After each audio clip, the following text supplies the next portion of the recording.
奶奶，我回来吧。哟，外卖员回来了。奶奶走3天了，你这单才送3天，为什么没人告诉我？你是家里最没用的一个。告诉你管用吗？你兜里掏得出丧葬费？都是一家人，晚上一起吃顿饭，顺便把老太太留下的东西分清楚。好，我听听你们怎么分。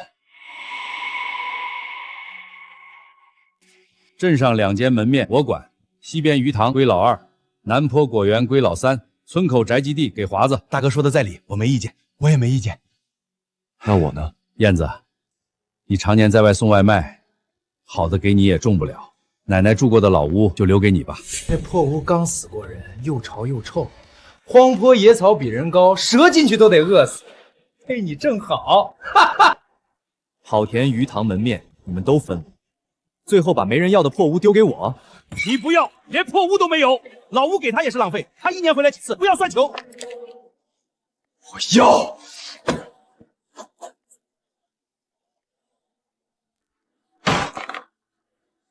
白纸黑字，今天谁签了，往后谁都别反悔。后悔？那破屋白送都没人要，你守着那破屋喝西北风去吧你！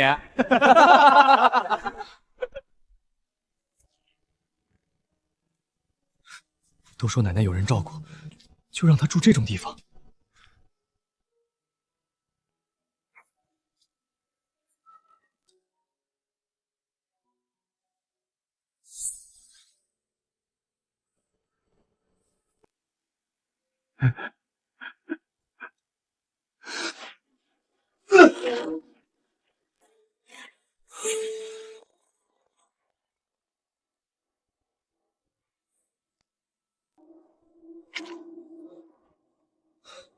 还真是破烂儿。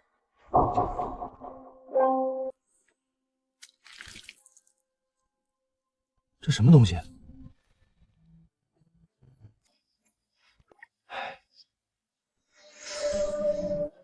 水变清了。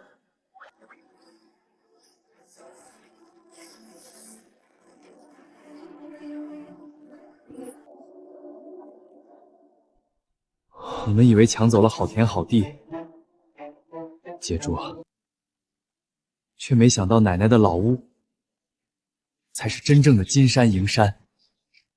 我要把这些山都给包下来！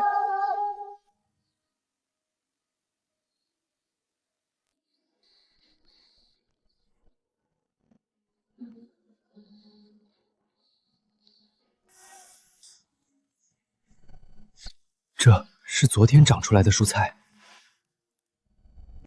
玉佩入水，竟然能把菜催生成这样。西红柿能长这么大，那别的呢？这东西绝不能让大伯一家知道。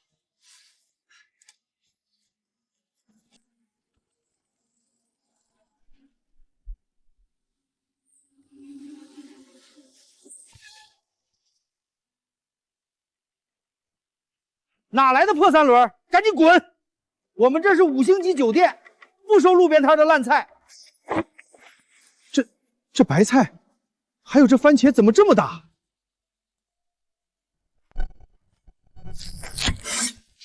这味道怎么这么香？王主管又收来什么好货了？大厅都闻到香味儿了。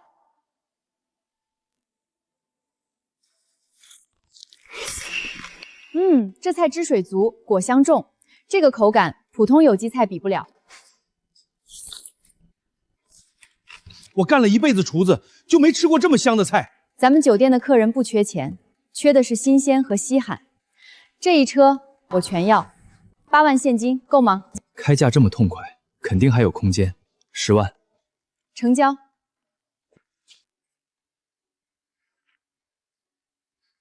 下次有货直接送来，有多少我们要多少。可以。小伙子，买点啥？番茄、白菜、土豆、黄瓜、南瓜、草莓，还有果树苗，我全都要。买这么多，你家有多少地啊？现在不多，以后就说不定了。成，我给你挑最好的。我家院子还是太小了，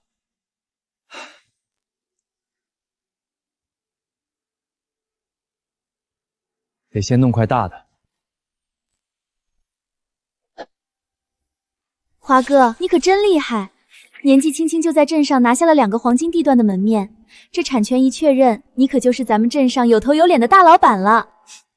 2个小门面而已，随便做点小生意。娇娇啊，我记得你以前还跟罗燕那穷光蛋相看对过眼，现在还喜欢他吗？哎呀，华子哥，你可别恶心我了。幸好当初我眼睛亮没跟他在一起，不然现在后悔都不知道怎么写。幸好当初没跟他，不然现在就得跟着住破屋吃土。算你有眼光，哈哈哈哈！罗燕那小子，这辈子也就配在土里刨食了，哈哈哈哈哈！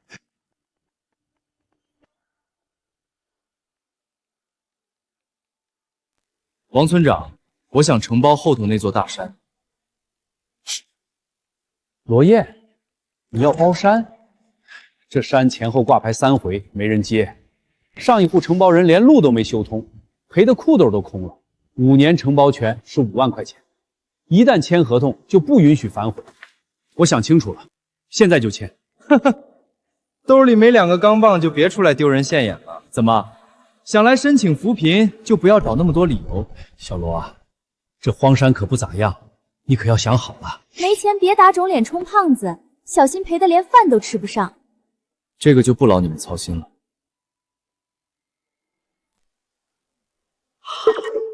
这么多现金，这怎么可能？你一个穷送外卖的，哪来这么多钱？罗燕，这钱，点钱盖章。行，我马上给你拿合同。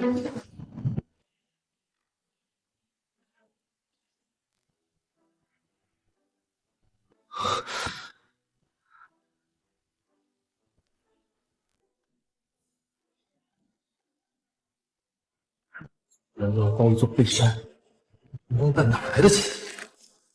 是死老太太生前留下来的钱。好小子，竟敢瞒着大家，绝对不能！乡亲们都听听，奶奶刚下葬，罗燕就拿5万块去包山。她一个送外卖的，哪来的钱？不是偷老奶奶的，还能是哪儿来的？孩子太不像话了，一家人怎么能这么自私呢？老太太活着的时候省吃俭用，肯定存了很多钱，都被她骗走了。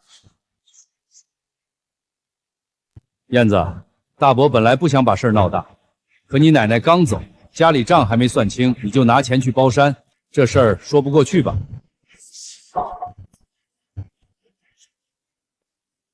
你想算什么账？当然是老太太的钱，你肯定是趁着她生病糊涂把钱都给偷了。罗燕，那是罗家的钱，不是你一个人的。还有奶奶的丧事儿，大棚、酒席、纸钱、棺材，哪一样不是我家掏的钱？你呢？回来磕个头就想拿走老太太的钱？丧事确实是罗老大家办的，办的还风风光光。要是真拿了老人钱，1分钱不出，那就难看了。燕子啊，大伯不是要逼你，只是老太太的钱得给全家一个交代。意思你们给个丧葬费就觉得了不起了？不然呢？你一个穷光蛋，你给得起吗你？哼，看见没？说不出话了吧？奶奶医药费我花了10万，人活着你，人走了你们大操大办，办给谁看呢？不可能，老太太人都要走了，你怎么舍得花那么多钱？是啊，不像你，光想着开旗收理念啊。原来钱都花治老太太上了。人都快走了，还能舍得出钱，这不容易呀。就算住院钱是你交的，那包山的钱呢？你一个送外卖的能存几个钱？谁知道你是不是在老屋里翻出了老太太藏的钱？老屋是你们白纸黑字分给我的，屋里一根钉子现在都跟你们没关系。你们来我家闹事儿，还要点脸？行啊，罗燕，在老屋捡到2个钢镚就以为了不起了，我倒要看看你拿那丢荒几10年的破山能种出什么金子。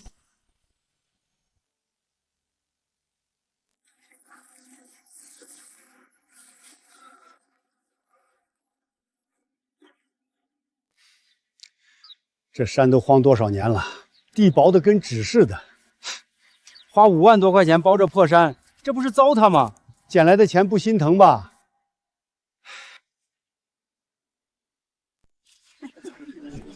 哟，真去山里刨土了？白痴一个！捡到那么多钱就去包个破黄山，那山丢荒几十年了，谁碰赔完蛋。那你可要瞪大眼睛看着我发财了。你没那个命，到时候别求着来我汽修厂当学徒啊！华哥，你还是给点饭吃吧，一家人别做太绝，免得他去说你闲话。你说的没错，你可真是我的好军师啊！当初他是不是追你来着？正好大家都在，后山今天开始清荒，招人，200块钱一天，日结。200一天，还日结？清荒虽然累，可200一天不低呀。200一天，你装什么大老板？乡亲们别被他骗了，他那点死人钱撑不了几天，跟他干，最后1分都拿不到。阿叶，我去。赵婶儿，你还真信他200一天，日结，我出力，他给钱，有啥不能信的？赵婶算一个。我看你能撑几天。他连话都不敢回。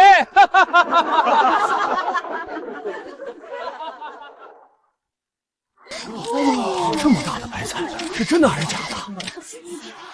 这颜色，这模样，一看就是有机天然菜。多少钱？我先要了。这些蔬菜都是纯天然无添加的珍稀蔬菜，口感好，数量有限，想要的先定先得。我出3000，这颗给我。我出5000，2颗我都要。别抢了，我全包了，现金结。这么大的白菜，我还是头一回见。林总，咱们酒店 APP 服务器都被顾客挤瘫坏了，连下半年的宴请都预定完了。菜没了，一早上就做完了，供不应求啊！我必须要再找到那个人收菜，无论花多少钱，这是让我们酒店站稳脚跟的机会。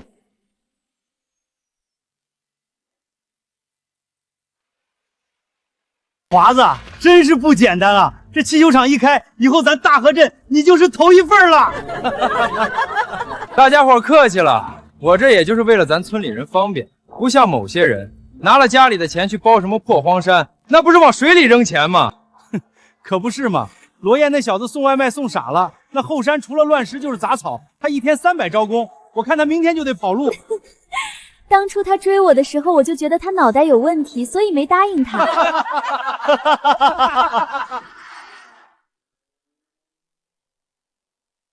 我操，那是啥车？这得好10几万吧？10几万？没见识的东西，那是劳斯莱斯，少说得70、80万打底儿。华子哥哥，这是来给你祝贺的吗？那也太有面了吧！劳斯莱斯？难道是我在城里发的传单起作用了，被大老板看到了？华子，你这面子也太大了，全村都得跟着你沾光啊！林总，怎么能让您亲自来呢？这多不好意思。谁是罗燕？林总，您找那个送外卖的干什么？他就是个穷酸鬼，这汽修厂才是我的。我没兴趣听你的。罗先生在哪儿？我是罗燕。罗先生，鼎盛酒店的贵客点名要您的蔬菜，您有多少，我们要多少。真的是找罗燕啊？啥？他们是来找罗燕的？难道罗燕包那黄山是真有说法？罗先生，这是预付的追加定安定金50万，明天开始，我们酒店的采购车会每天准时到村口对接。看来灵水催熟的东西火了，但价格不能再是之前的价格。林总，他是我堂弟，从小就没什么出息，就是一个送外卖的，你是不是被他诈骗了？鼎盛大酒店的生意需要你这种人来指手画脚。大伙要跟着我发财的要趁早啊！200块钱一天。燕子确实靠谱，昨天去青山回来就收到了200块工资。我也干，这可是大酒店的订单，跟着阿燕有肉吃。我也去，招工照旧，今天开山，凡是想凭力气吃饭的，跟我走。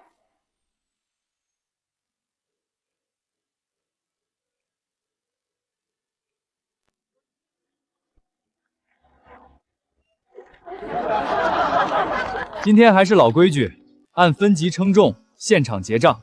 阿燕这路子真走出来了！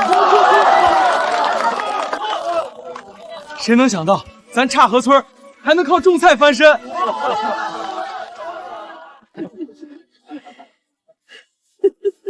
要不是当初跟着阿燕清荒，我哪有今天？活该阿燕发财，自己发财还带着全村发财，这才叫本事！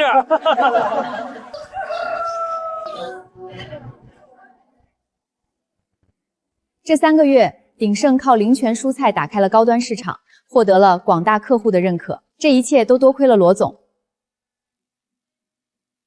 罗先生，合作愉快。以后鼎盛和灵泉基地就是一家人。合作可以，品质不能降。放心，以后你拥有鼎盛股份，你也有发言权。以后要称呼你为罗总了。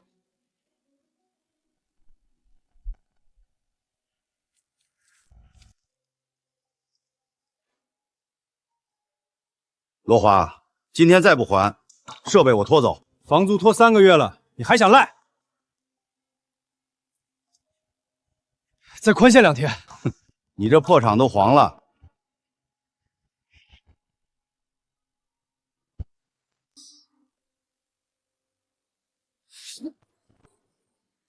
你冲我发什么疯？厂子是你自己开垮的，要不是你天天撺掇我撑门面，我能欠这么多？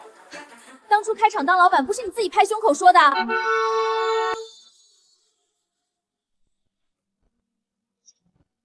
都是罗燕，要不是他把人都拉走了，我的厂子怎么会倒？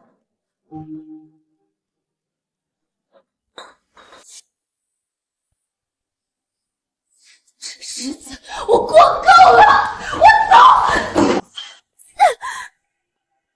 罗华，你还是人吗？哭什么？现在有个办法。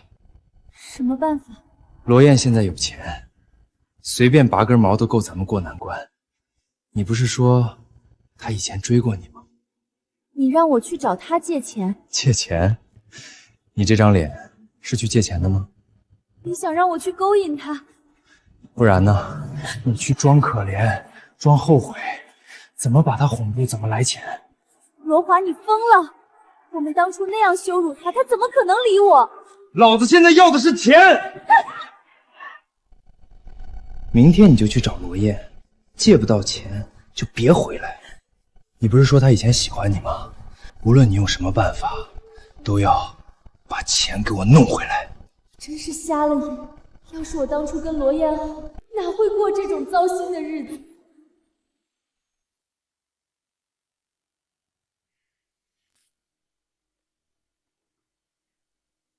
有事儿？罗燕，这么巧啊？不巧，你挡路了。罗燕，我知道以前是我不对，那时候我年轻看人也浅，现在看清了。现在才知道谁是真有本事，谁是装出来的。其实这几年我也经常想起你。罗燕，我今天来不是想让你为难，就是想跟你说句真心话。真心话？我后悔了，以前是我没眼光，可人都会犯错，你就不能再给我一次机会吗？机会？只要你想，我都可以。当初我追你的时候，你说城南那家奶茶好喝，我骑车来回跑了3个小时，送到你手上奶茶都凉了。罗燕，那都是以前的事了。你当时说一个送外卖的腿脚倒是挺勤快，后来罗华来我家一趟，第2天你就跟我说不合适。罗燕，我那时候不懂事。以前我穷，你嫌我没出息，后来你跟着罗华见我一次笑我一次，灵堂上你站在他旁边说幸好当初没看上我，现在我有钱了，你说后悔了。林娇娇，你的后悔真便宜。罗燕，我真的知道错了。我不想再看到你。罗燕，你非要这么绝吗？我绝？你当初转身的时候比我绝多了。让开，我要去带大家挣钱了。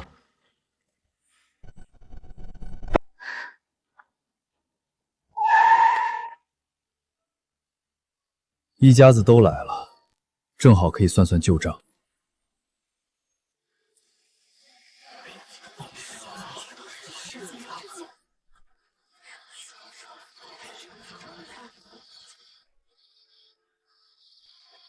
大伯，你们拦我的车有事吗？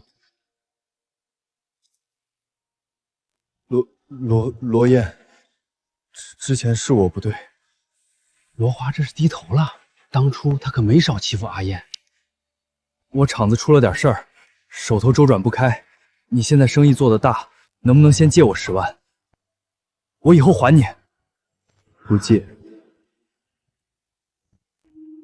燕子，话别说这么死，不管怎么说，大家都是一家人。你现在跟我说一家人？华子是你亲堂哥，他现在真遇到难处了，你帮一把又不会少块肉。我凭什么帮？你现在这么有钱，基地开得这么大，酒店那边也有股份，10万块对你来说不就是抬抬手的事吗？燕子，人不能忘本。你奶奶要是在，也不愿意看你们兄弟闹成这样。别拿我奶奶说事。罗燕，你这就不地道了吧？你现在随便拔根腿毛都比别人腰粗，借10万怎么了？这话说的也太理直气壮了吧！哎，大家评评理，他这么有钱，看着自家哥哥破产不管，这像话吗？那你借啊？啊？你也是一家人，你怎么不借？我哪有你有钱？没钱就闭嘴。燕子，你现在是发达了，但做人不能太绝。罗燕，我都低头了，你还想怎样？你低头，是因为你知道错了。你看到我有钱了，想把我当冤大头。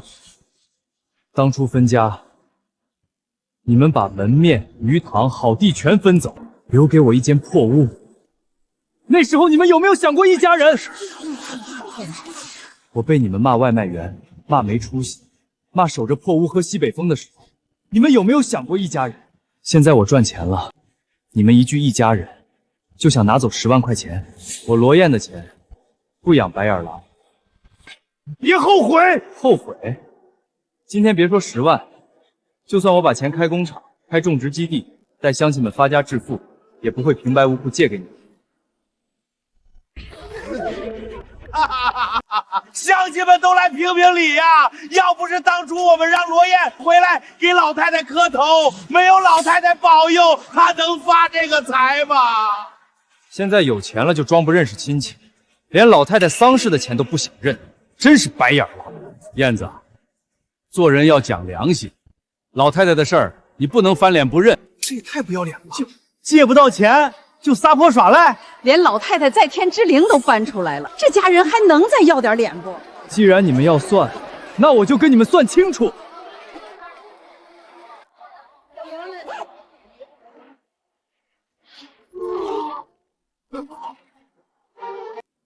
这些年我在外面挣钱，月月给奶奶打钱，结果奶奶却连病都没看上。你胡说八道！分房的时候，好田、好地、好房子全被你们占了，只丢给我一间漏风破屋。奶奶活着的时候，你们在外装孝子，实际上让她在破屋里挨饿受冻。老太太那屋子确实破，冬天根本住不了人。我还见她来借过米呢。燕子，话不能这么说，老太太丧事也是我们办的。活着不管，死了装孝。办丧事办得再热闹，也只是为了名声和收礼。你发财了就看不起亲戚，我们今天就是来讨个说法。想要说法可以，基地后面那条臭水沟正缺人挖，100块钱一天。你们3个要是缺钱，就去报名。你让我们去挖臭水沟，嫌少？那就别来我门口演孝子。100块一天不错了，比坐地上哭强。他们不是能吃苦吗？去挖呀！你欺人太甚！刚才你们的一系列动作已经有人发到网上了，现在全村人都知道你们是怎么来要钱的。我也看见了，群里都传开了。这下出名了，孝子孝到基地门口要钱来了。走！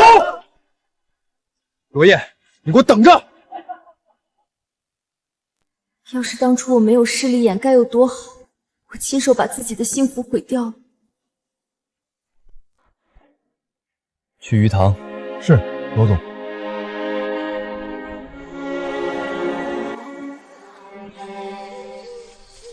蔬菜已经试出来了，接下来该是水产了。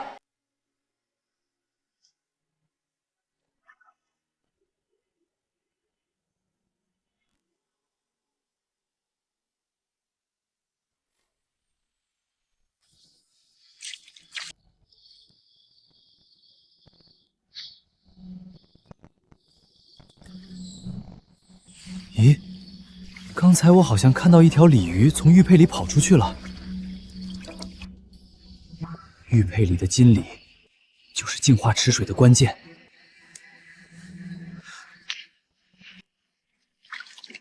小鲤鱼不光能养菜，连池塘也能改变。水产这条线成了。林总，你们这儿的蔬菜虽然绝佳，但顿顿吃素，咱们这肠胃也受不了啊。是啊，这半个月天天吃草，我感觉自己都要变兔子了。要是没点像样的荤腥，以后我们可不来了。罗总，最近营收掉得很厉害，客人也都吃腻了蔬菜，再这样下去，酒店生意怕是要撑不住了。你放心，我早考虑到这个问题，好东西马上就送来。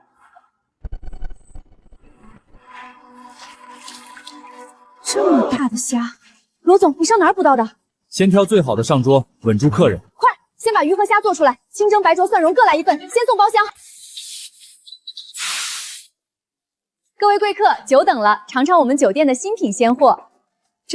这味道，我吃了30年的，竟然从来没吃过这么鲜美的。呼，这一口汤下去，我这老寒腰怎么感觉热乎乎的，神清气爽啊！林总，这鱼虾多少钱一斤？我全包了。罗总，你这批水产来得太及时了，酒店最缺的这块短板总算让你补上了。昨天一晚上我们就卖了10多万，还收了80多万的预付款，很多客人都抢着要买。好，林月，从明天起，咱们酒店开始实行会员制。会员制，高端食材限量供应，只有顶级会员才能优先预订。另外，提升平价款的虾蟹，还要让普通人也吃得起。明白了，这样既能保住高端调性，又能快速回流资金。有了这笔钱，我的办厂计划终于可以启动。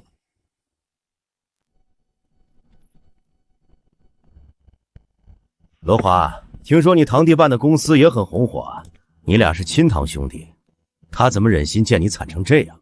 我都不忍心看下去了。别提那个杂种，总有一天他会比我还要惨。我看你也是个人才，不如就跟我混吧。咱们这号人就喜欢六亲不认的人。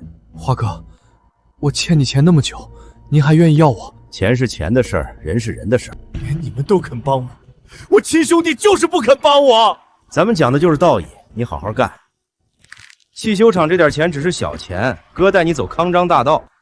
不信，你等着瞧。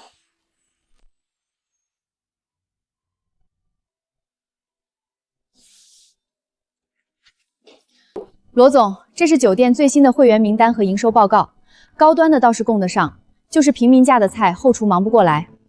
之前让你看的工厂怎么样了？城外有家废弃加工厂，设备旧了点，但厂房、仓库、冷仓都还在。要是能盘下来，果汁、罐头、鱼罐头、蔬菜成品都能统一加工。位置怎么样？离村里不远，离公路也近，最适合你现在扩大生产。好，就它了。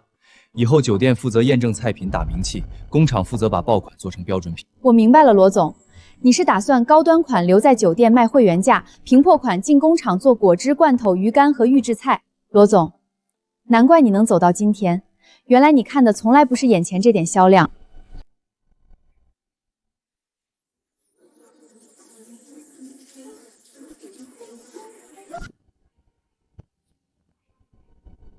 完了，今年果子全毁了。这下真难熬了，卖不上价，还得烂在地里。孩子们在外省厂里打工，1个月也没几个钱，家里又成这样，真是没活路了。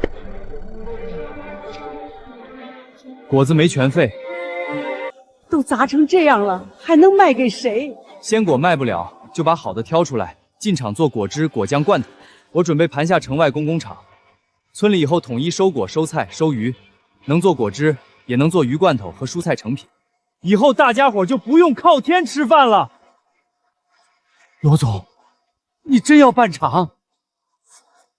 我不只要办厂，还招工。你们的孩子在外省厂里受气，1个月挣不了几个钱，不如叫回来上班，底薪3500加提成包吃住，干得好还分奖金。3500还包吃住，那比外面强多了。我现在就给我儿子打电话。我闺女在外面天天加班，赶紧让她回来。妈，村里办厂，别闹了，能干几天啊？罗燕是赚了点钱，可开厂不是种菜，别到时候工资都发不出来。我才不回去，小地方能有什么前途？这帮孩子怎么就不信呢？他们宁愿在外面受气，也不愿意回来。他们不回来就算了，咱们先上。我们都一把年纪了，进厂还能帮得上忙吗？摘果、分拣、清洗、装箱、熬酱、晒鱼干，哪样都要人。先让你们把钱挣到手，到时候你们工资比他们高，让他们羡慕嫉妒去吧。对，我们先干，让那些孩子看看，村里不是没出路。阿燕带我们干，我们信。欠了花哥的钱还想拖，厂子卖了，不就什么都还上了？这厂是我半辈子的心血，我不能随便卖呀。卖家，我都联系好了，今天签了，有钱。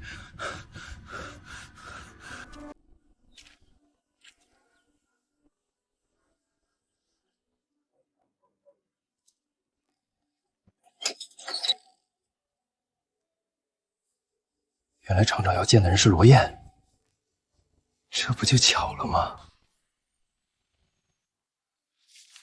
罗总，你是真心想买我这厂，还是随便过来看看？我只是个种地的，没那么多弯弯绕绕，就是想让村里种出来的果子能卖个好价钱。厂子是旧了点，可地段、厂房、设备都还在，只要你肯接，马上就能开工。马上开工不难，难的是先把你窟窿补上。你这厂子看着是个壳，里头欠着的债可不少。你连这个都清楚？既然要买，我总不能只看厂牌和厂房。我接手这家厂，等于先买下一堆旧设备和债务。这个人哪是什么秘密，账查的比银行还清楚。看来想卖高价是不可能了。罗总，那你给个价吧。我接手债务，抚发工人拖欠工资，但收购价必须压下来。给个痛快话，到底多少钱？300万，现金。300万，这也太低了。我们当初最好的时候，一个月利润都不止200万。当初是当初，现在银行催贷，供货商堵门，工人工资拖着，你们厂子停一天就多亏一天。你要是等清拍，价格只会更低，工人工资也未必有人接。况且现在能立刻拿出现金还愿意接债务的人不多。你脸上的伤不是摔的吧？没事儿，小伤。债主打的。厂里还有几十号老工人，他们跟了我半辈子，我最怕的就是他们拿不到钱，都怪我连累了他们。我买厂不是为了捡便宜，是为了让它重新开起来。合同签了，工人的工资我优先结清，不会让你难做。罗总，你说话算数。我种地出身，别的本事不多，说出去的话一口唾沫一个钉。好，300万就300万，只要工人有饭吃，这厂交给你总比被人拆了强。我不同意。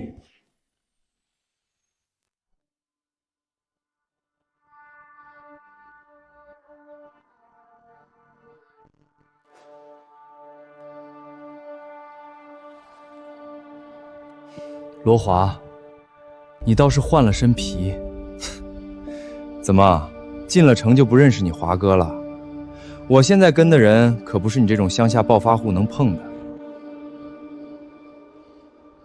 他的伤是你打的，你怎么堕落成这个样子？罗燕，才多久不见，你还真把自己当个人物了，还敢来教训我啊？我不是教训你，我是告诉你，路走偏了。你少站着说话不腰疼。要不是因为你，我能落到今天这步？你从来没想过自己身上的问题。就算真有横财落到你手里，自己不争气，也一样守不住。你少跟我扯这些没用的东西。现在你想买厂，就得我点口。我买这家厂，不是为了跟你斗气，是想把它重新开起来。村里刚遭了冰雹，果子卖不出去，大家都指着这条活路吃饭。罗华，你也是这个镇上的人，在大是大非面前，应该不会故意挡道吧？少拿镇上的人压我，农村那点小打小闹，我早就看不上了。你还守着几块地、几个鱼塘当宝贝，我的眼光已经放到县城了。所以这家厂，你买不了。罗华，这是我的厂，我卖给谁，轮不到你说了算。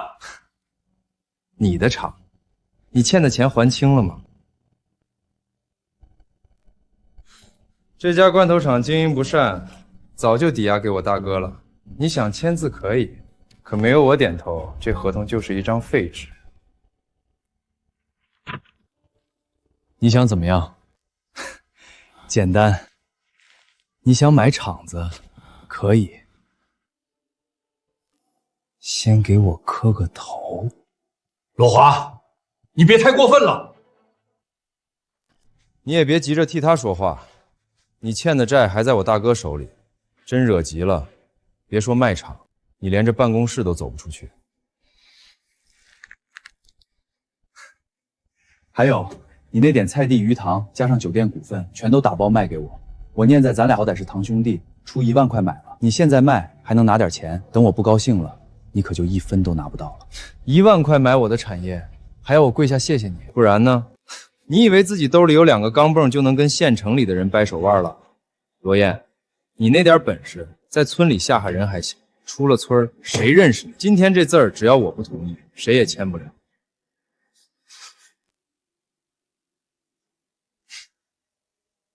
这场我办定了，你拦不住。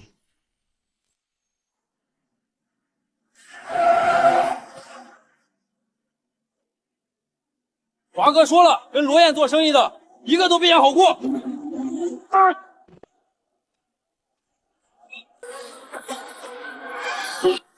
手！你们这是干什么？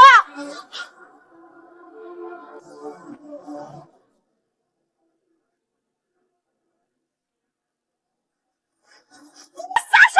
别动我果子！你们这群畜生！去你的吧！还有没有王八？少废话！华哥说了，谁敢帮罗燕卖货，谁就别想安生。都是一家人，咋差距那么大呢？人家罗燕是带我们挣钱，他罗华这是跟全村人过不去。他以前再混，也没干过这种事儿，现在连赵婶都敢打了，果子被冰雹砸了，好不容易有条活路，他还要把路堵死。阿燕，别管我们了，他们这帮人什么事儿都做得出来。我们这瘦胳膊少腿，要不你去给人家服个软，道个歉，反正你们都是一家人。放屁！他们这票人。你越怕他们，他们就越得寸进尺。大不了老子不要这条命，跟他们拼了！别冲动，好勇斗狠只会让问题变得更复杂。砍树也好，砸果子也好，我都能跟他算。可他连赵婶都敢打，这事儿不能就这么过去。都听好了，从今天开始，这条路我说了算。谁敢接罗燕的生意，谁就是跟我罗华过不去。太欺负人了，还让不让人活了？这是要把我们全村往死里逼啊！他不是要带全村挣钱吗？我就让全村人看看，跟着他连货都出不了村。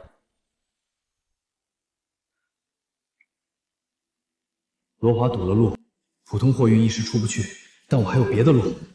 之前我就往这里投过合法鱼苗，红鳟、金鳟、鲟鱼，全是能正规养殖的冷水鱼。真正要打开高端餐饮线，靠的就是他们。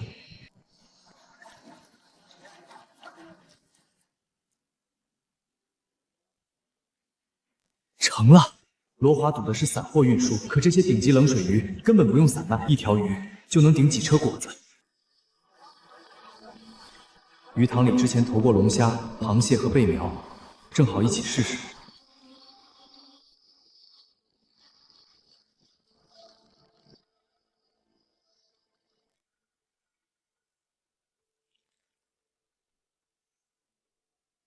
还有意外收获。冷水鱼、虾蟹、贝类，再加上这颗珍珠，足够把那些大老板挤进村了。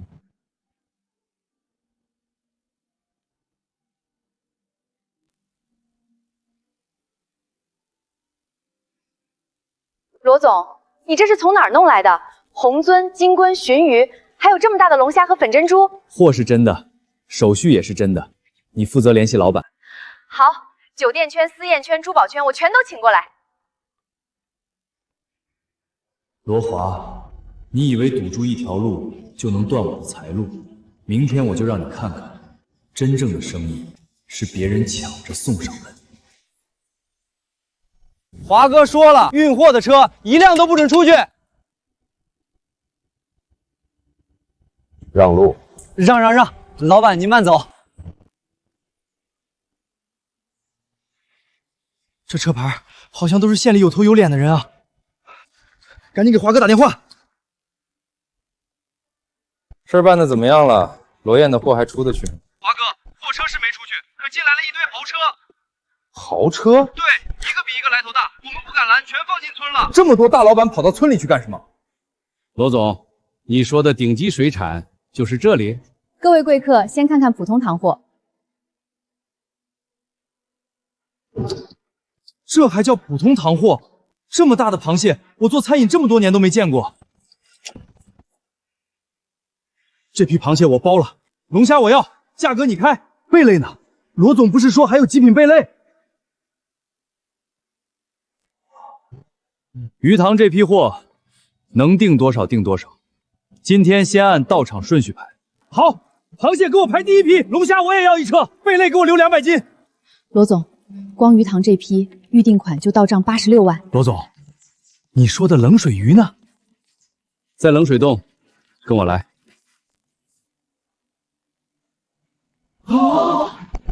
这鲟鱼怕是有几百斤吧？这种货要是上高端宴席，光噱头就能卖疯。冷水洞这批不走散货，只做限量预定。限量好，越限量越值钱。罗总，我出50万定金，先订一批红鳟；我出80万，先订鲟鱼，我加钱，金鳟给我留一批。罗总，预定款已经破200万了。继续记，按顺序排货。华哥，他们不是货运不出去吗？怎么还卖上了？不可能，我把路都堵了，他哪来的买家？罗总，下批货一定先通知我，价格好说，只要品质稳，我长期订。这小子怎么就压不死？再让他这么翻身，大哥还怎么吞下他的产业？要是让大哥知道我把事办砸了，我就真完了。罗总，这笔钱加上你手里的现金，咱们足够再建一个厂了。虽然价格贵得多，但总比和他们死磕好。不必坚持。那你准备怎么用这笔钱？罐头厂又没辙，大河村那边还等着救急，这钱先捐了。可你现在也需要钱啊，罗总，你就是太善良了。钱我随时能挣回来，可乡亲们的心要是凉了，再捂就捂不热。这次冰雹，大家损失都不小，我拿出200万，给村里做救急款。阿燕，你自己不是还要买厂吗？买厂的事儿我会想办法，这笔钱先给大家修路、补果苗、安置受伤的人。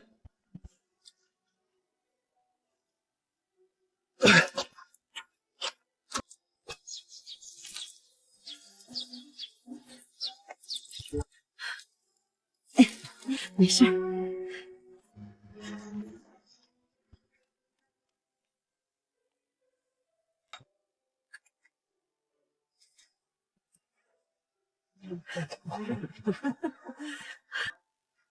阿燕，这份情，婶子记一辈子。要不是你，咱这年真不知道咋过。以后你说咋干，咱们就咋干。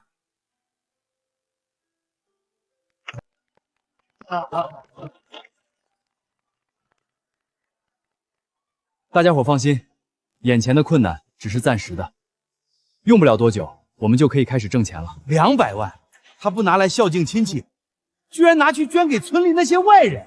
哼，这小子脑壳是不是坏了？自己厂子还没买下来，就先把钱撒出去了。就是，钱不给自家人，拿去给外人花，真是胳膊肘往外拐。华哥，罗燕把刚收上来的预定款全捐给大河村了，村里还给他送了锦旗。捐了？对，听说有200万。都到这时候了，还想着装好人？钱一捐，他拿什么买厂？继续盯着，等公开招标一开，他连门票钱都凑不出来。罗华，你以为我没钱了，可你不知道，真正能把生意做起来的，从来不只是钱。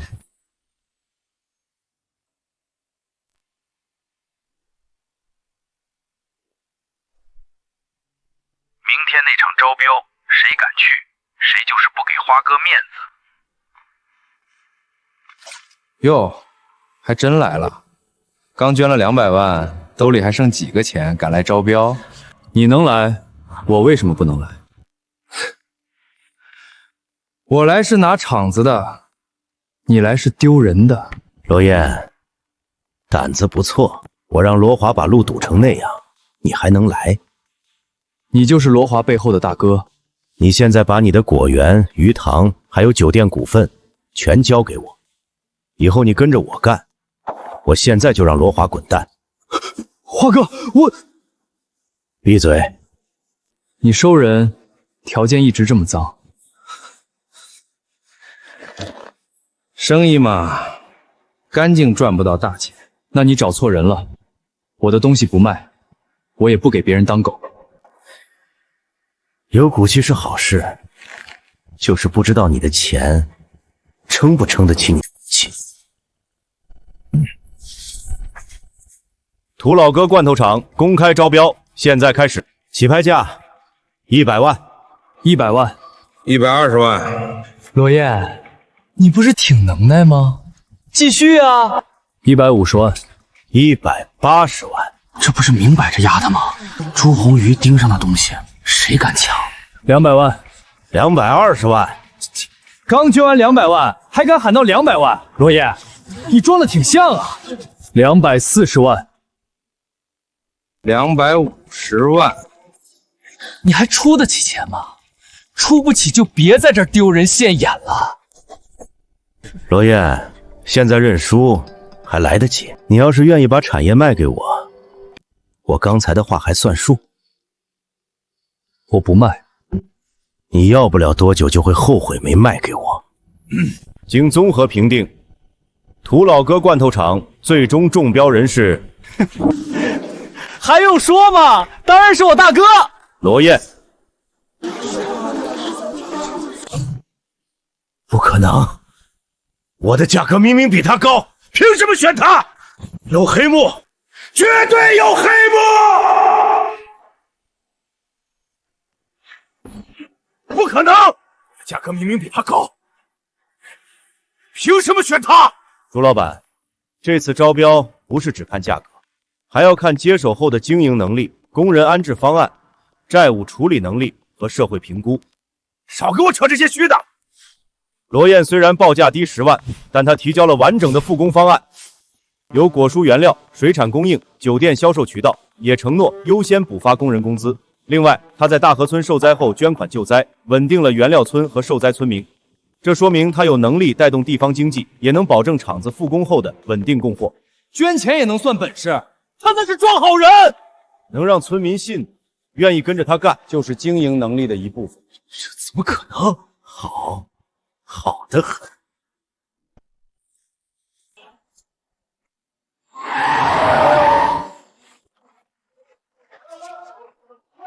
罗燕，在里面靠几张纸赢了，不代表你真能拿走这家厂。你想干什么？签了，2万块，把你刚中标的厂子和相关权益转给我。2万块不少啊，够你回村继续种地。2万块嫌少，你也可以1分钱不要。罗燕，你一个人，没背景，没靠山，真以为中标就能翻天？不想死，就把字儿签了。刚才在里面不是挺硬气，现在出了门，你再硬一个给我看看。白纸黑字抢不走，就准备带人硬抢。我只看结果。今天你签，厂子归我；你不签，后果自负。罗燕，你不是喜欢在全村致富吗？你要是被打废了，我看谁还比你。谁敢动阿燕下试试？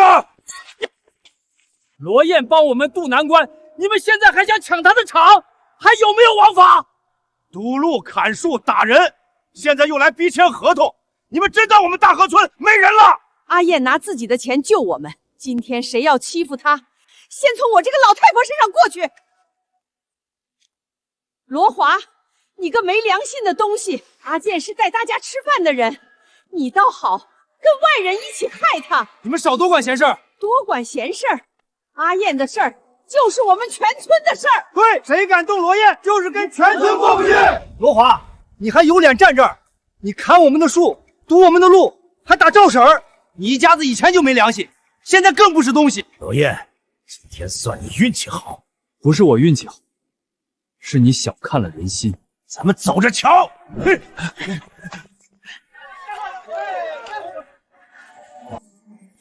以前我以为有钱才叫本事，现在才知道能让这么多人真心跟着他才是真本事。可惜我明白的太晚了。小心！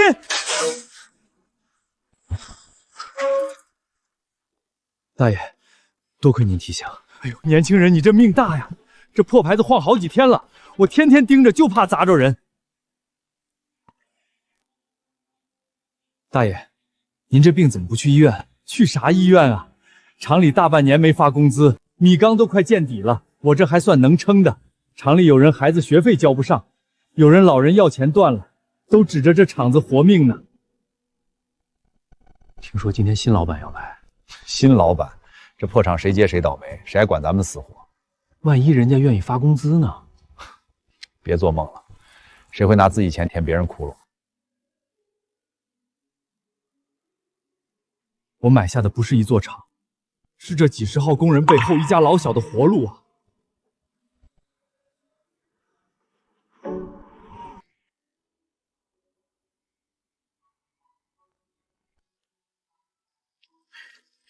阿燕，婶子厚着脸皮来问一句：这些果子卖不出去了，厂里能不能收？烂是烂了点，可削一削还能做罐头啊！要是真全烂地里，今年我们一家子就白忙活了。要是厂子还能开工，这些果子真能救回来。阿燕，能收不？你给句准话，乡亲们心里也有个底。能收。乡亲们、工友们，趁着这个机会，我还要给大家宣布一件好事情。这新来的小罗厂长到底行不行啊？别又是光说不练。可不是嘛，家里都快揭不开锅了，就指着这点工资呢。乡亲们、各位工友们，大家静一静。我知道“土老哥”这3个字，这些年让大家受委屈了，也让大家失望了。但是从今天起，这一切都将成为过去。我今天站在这里，只宣布3件事儿。第一件，从现在开始，咱们厂再也不叫土老哥了，它叫灵泉食品加工厂，是咱们所有人新的开始。第二件，补发过去厂里拖欠大家的所有工资。啥？我没听错吧？全都发了！老天爷，是真的吗？是真的吗？第3件，我罗燕今天当着所有父老乡亲的面保证，从今往后，只要大家愿意跟着我，我绝不拖欠任何一个人1分钱的工资。不仅如此，到了年底，我保证大家人人都有分红。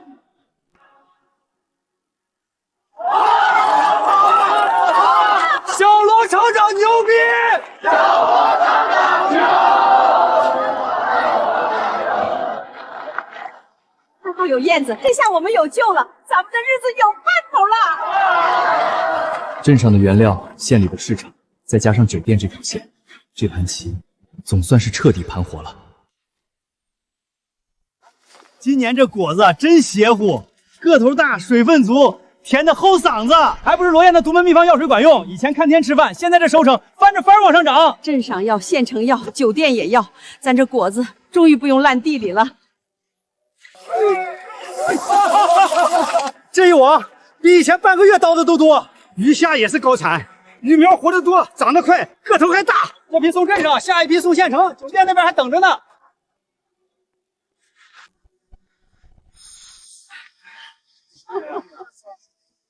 5000多，一个月工资5000多，你这比我儿子在外省打工还高啊！我给我儿子说，他还不信。我把工资账拍过去，他半天没回话。我家那小子已经买票回来了，说外头再好也不如回村跟着罗燕干踏实。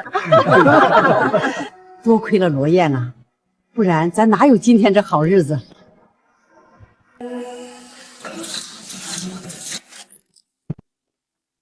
小罗厂长，县里又催货了，说咱这鱼虾不够卖。市里也催水果，说咱这口感好，让明天多送2车。以前愁卖不出去，现在愁货不够卖，这日子真是越过越有盼头。果子、回虾、厂子、酒店，这几条路总算跑通了。货跑起来了，钱也跑起来了，眼红的人也快来了。罗总，你找我。赵勇，你以前是特种兵，身手和纪律都过硬，厂子摊子大了，运输线、果园、池塘都得有人护着。你说咋干，我听你的。我准备组建安保队，这事儿你来带头。放心，我当过兵，我把我战友们一起叫来，以后谁敢动咱村的货，我第一个不答应。饭碗端起来了，就得护住。谁敢砸乡亲们的饭碗，我就砸他的锅。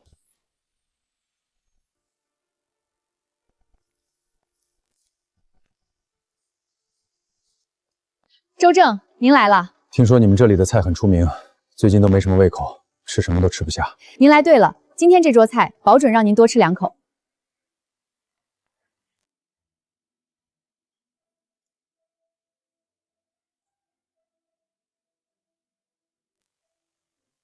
周正，怎么了？周正，您慢点儿。这些菜哪来的？来自灵泉食品加工厂供货，罗燕是那个厂的老板，也是我们酒店的大股东。好，我先下1000万的单，后面还有。周总，您下1000万的单，只是开始，后面还有更多，货要稳，别给我掉链子。罗燕，省城龙头企业老板周正那边定了，先下1000万的单，要求我们最快时间送货。还有别的要求？有，他希望我们在省中建一个站点，方便以后集中供货。可以，省城站点确实该搞了。灵泉不能只卖嘴上的生意，得做成一条能赚钱，还能让大家日子好过的路。罗总，全装好了，这趟要是稳住，咱厂就真打进省城了。路上我亲自盯着，货重要，人更重要，路上别大意。罗燕到底哪来的钱？天灾人祸都砸他头上了，他还捐款补工资盘厂子，现在又接省城1000万单，他就算把山卖了，也凑不出这么多现金。这小子到底是从哪儿蹦出来的？华哥，我知道一点。说，罗燕以前就是个送外卖的，穷的全村都知道。他是分到奶奶那间老屋之后，才突然发家的。老屋？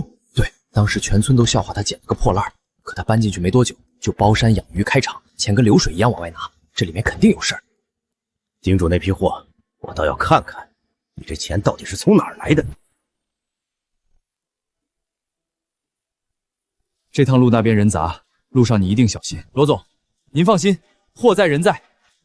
今天这单能成，大家都有功，厂里每人发1000块奖金。罗总，真的假的？真的。罗总，你是我见过最好的厂长，我这工资再加这1000块，比我儿子在外省打工还高。我跟我儿子说，他还不信，非说我吹牛。我家那个更绝，听完直接连夜买票回来了，说要回来看看这厂到底有多硬气。跟着罗总干，心里踏实。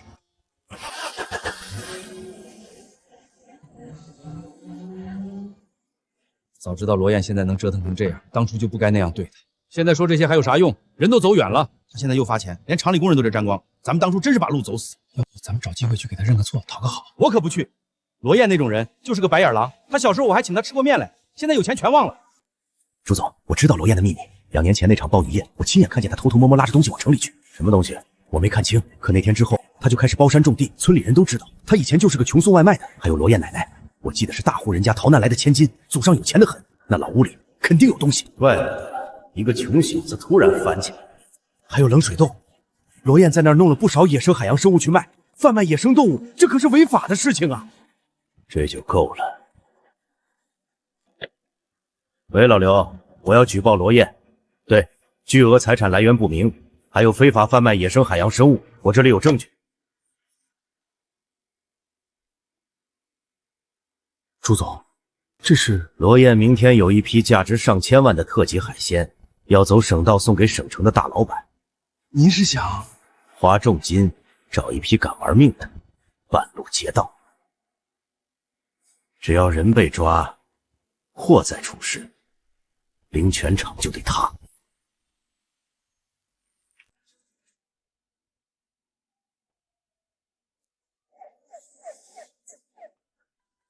同志，你们这是？罗燕在不在厂里？在办公室呢。啥情况？谁犯事了？咋警察都来了？不知道啊，看着是往办公楼去的。不会是外头有人闹事吧？罗燕，你事发了，赶紧滚下来认罪伏法。他谁呀？咋一张嘴就这么损？同志，找我，罗燕，我们接到举报，你涉嫌倒卖国家珍稀野生动物，以及巨额财产来源不明，请你配合调查。啥？盗卖野生动物？这不胡扯吗？同志，你们是不是搞错了？罗总是好人啊。相关情况我们会查清楚，在调查期间，厂子也需要依法配合检查。查就该好好查，这种来路不明的厂子不查才怪。同志，罗总真不是坏人，他给我们补工资，还给村里收果子。他要是坏人，那谁还能算好人？肯定是有人眼红。罗总刚接了省城大单，马上就有人来举报，这也太巧了吧！我们厂好不容易活过来，不能说查封就查封啊！什么好人？你们都被他骗了，他就是个倒卖生物的贩子。罗燕，你不是很能耐吗？捐款、补工资、接大单，钱从哪来的？今天你倒是给大家说清楚啊！朱鸿飞，你来的这么快，看来这举报跟你挺熟。罗燕，你买罐头厂的钱全是猎取野生动物换来的，那些都是国家财产。你以为自己做的天衣无缝，法网恢恢，疏而不漏，今天谁也救不了你。证据呢？我当然有证人。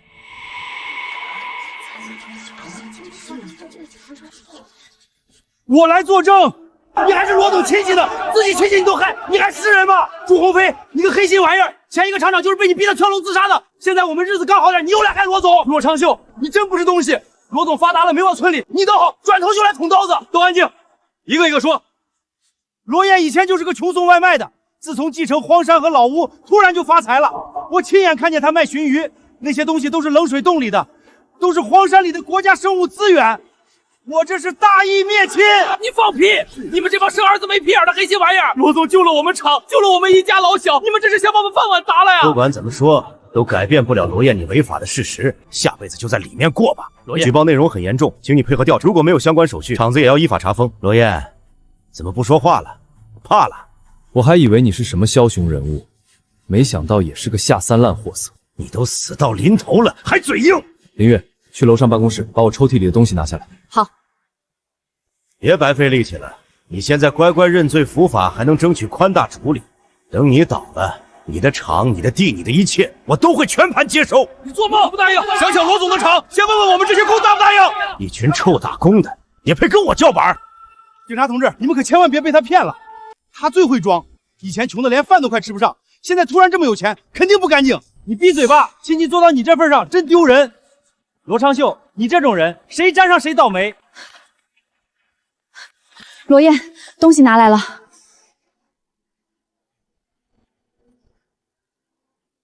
同志，证据在这儿。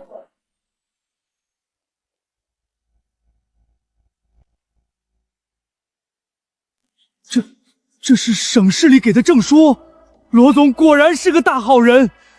先别急着看这个，同志，您先看这个。朱鸿飞以前强买强卖，放高利贷，逼着不少厂子贱卖，这些都有记录。前一个厂长就是被他们逼到跳楼的。朱鸿飞，你还是人吗？这几张是他们雇人打村民、砸果园、毁菜园的照片，还有视频，也都在这儿。原来是你们！你个黑心烂肺的东西，连地里那点收成都不放过！罗总帮我们补工资，帮我们卖果子，你们倒好，专门来害人！你少在这儿装！你那些奖章证书能说明什么？你钱来路不明，照样有问题！你急什么？朱鸿飞，你涉嫌多项犯罪，我们已经跟踪你很久了。今天过来本来就是为了抓你。你们为什么抓我？你涉嫌强买强卖、放高利贷、雇凶滋事、寻衅伤人，现在依法对你进行抓捕。我报的警，你们抓我干什么？举报不代表你就干净，你的证据我们早就掌握了，不过小罗同志提供的更丰富。罗燕，你别得意，你给我等着，抓得好！这种人早该抓了。你不是挺能吗？现在怎么不叫了？罗燕同志，谢谢你配合。你们厂这段时间的情况，我们都看在眼里。像你这样的好企业家，我们肯定不会轻易上门，应该的。罗燕，你以为这样就结束了吗？你的货还得完。罗总，赵勇已经押着那批货走了，会不会出问题？周老板那边不好惹，这单要是出一点岔子，以后合作就全悬了。朱鸿飞那人心狠手辣，肯定不会善罢甘休。我也觉得不踏实，怕他再整幺蛾子。这单要真出事儿，咱厂就麻烦了。没事儿，我早料到他会动手。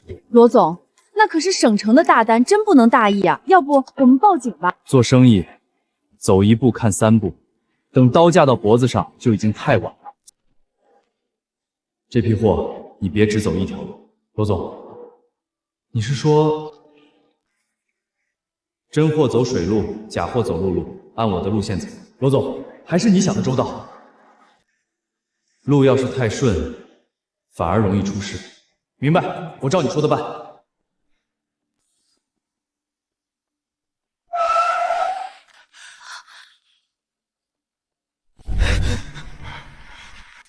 罗华，这咋回事？这几个半路上想动货，我直接把他们拿下了，都带走，回去再审。弟弟，你帮我说句话，我们都是一家人啊，我不想坐牢啊。你自己是个啥玩意儿，心里没数吗？吃里扒外的东西。你现在知道喊弟弟了？你以前欺负人家的时候怎么说？你这声弟太沉重了，我当不起你弟弟，好好改造吧。罗总，你也太神了，这都能料到。朱鸿飞那点小心思在你这儿根本不够看啊！罗总牛逼！罗总，你总能比别人多看一步，真让人不服都不行。这还不算完，朱鸿飞的产业我也该全盘接收了。罗总，相关部门的人来了，请坐。罗总，今天来是想跟你商量个事儿。你说，朱鸿飞名下那些产业，我们已经查清了，非法所得的部分依法肯定要没收，但他手底下还有几家超市、商铺，还有一些合法经营的公司，里面牵着不少人就业，不能一下全停。你们的想法是？相关部门将依法对资产进行公开拍卖，希望罗总这样有实力的企业家能积极参与。朱鸿飞的产业可不少，能值不少钱。你形象好，县里口碑也硬，灵泉厂现在又是龙头企业，要是你来接盘，员工饭碗能保住，大家也能稳下来。我们这边也会给你扶持，手续、政策、资源在政策范围内能配的都给你配上。可以，那就好。这事儿要是你负责，大家心里都踏实。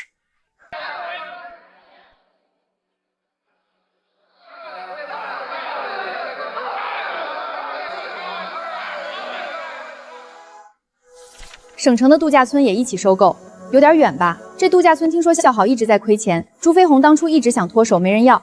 反正本来就要在省城建个站点，而且我还有其他的安排。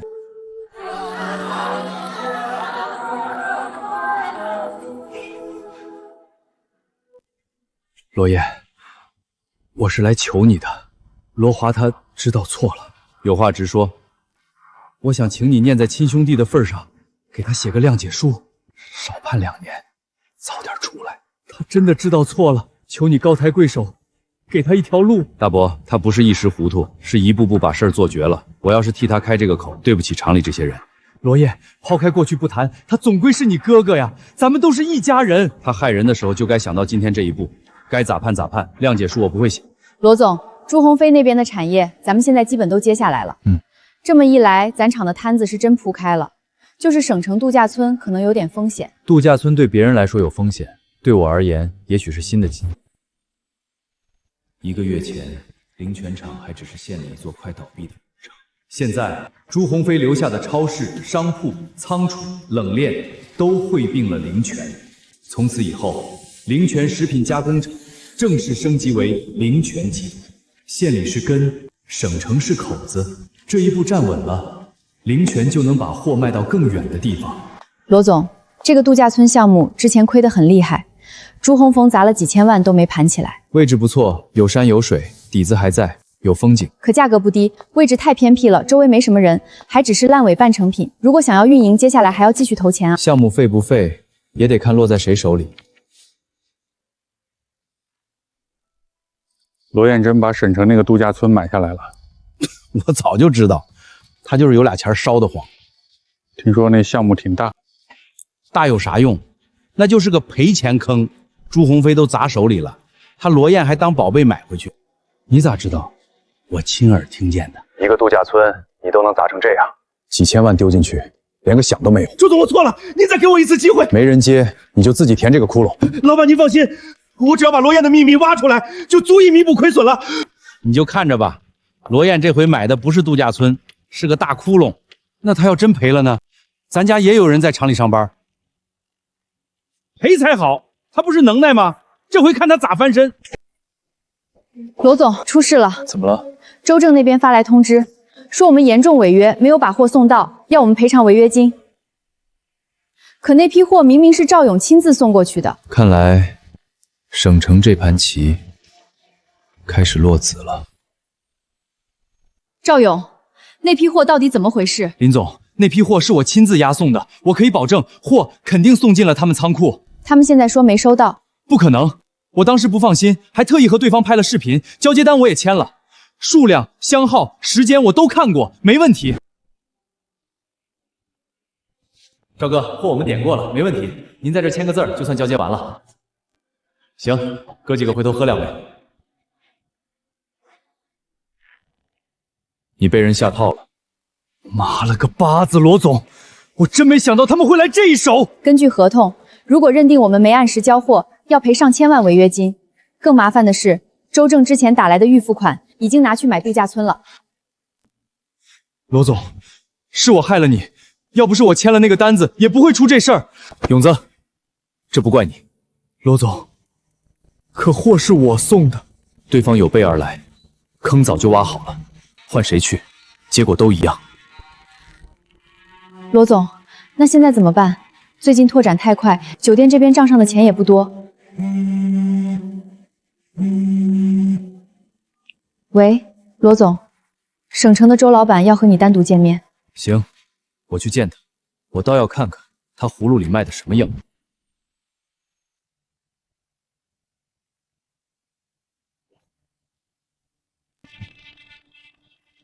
周总这杆漂亮，一般人练10年都打不出来。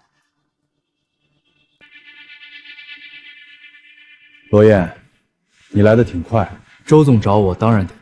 别叫得这么客气。今天找你来，不是喝茶，是送证。你货没送到，钱和违约金都得赔。合同白纸黑字写着，赖不掉。货明明进了你们仓库，当时我的人还拍了视频。视频？乡下人就是乡下人，以为拍个视频就能当证据了。估计以前送外卖送惯了，以为签个收就算完事儿。周正，你这么大老板，玩这种脏招不嫌掉价？脏不脏不重要，有用就行。你那批货是进了仓库没错，可签收方不是我公司的人。然后呢？你就可以不认账了。你们擅自把我的货交给别人，给我们公司造成了巨大的损失，这个责任谁来负？听懂了吗？你货交错人了。这种低级错误，也就小地方来的老板会犯。直说吧，你想要什么？聪明，这才像谈事儿的样子。退预付款，赔违约金，你们灵泉厂现在拿得出来吗？听说你刚买了度假村，账上的钱都压进去了。现在让你赔上千万，你公司怕是拿不出来了。人家刚当上集团老板，还没做热乎，怕是今天回去，总部牌子都得摘下来。我也不把你往死里逼，给你一条活路。说，把你手里的厂子、冷链、超市、商铺、度假村，还有你那个秘方，全都交给我。我可以不追究这次违约责任，还大发慈悲给你100万。100万，就想买我全部家底？罗燕，你别嫌少，你以前送外卖，100万够你跑几辈子。周总这是心善，还给他留点饭钱。要我说，1分钱不给，他也得乖乖把产业交上来。我就说，朱鸿飞没这个脑子，什么意思？举报、截货、度假村违约通知，一环扣1。朱鸿飞那种货色，顶多会咬人，不会下棋。你才是朱鸿飞背后的老板吧？看来你也不算太笨。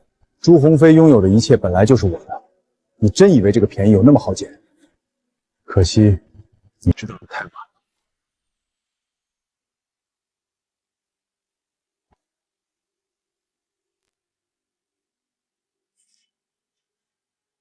罗燕，你这人有点本事，我手底下正好少个有头脑的人物。什么意思？朱鸿飞那个位置空出来了，你要是愿意跟我干，我给你的权限比朱鸿飞还大，保证让你吃香的喝辣的。罗总，这可是周总抬举你，多少人想攀都攀不上。你有秘方，有脑子，跟着我，省城这块盘子，你也能分一口大的。我自己的饭碗端得挺稳，不用跪着吃别人的。敬酒不吃，吃罚酒。我不爱喝别人递来的脏酒。你别把自己太当回事了。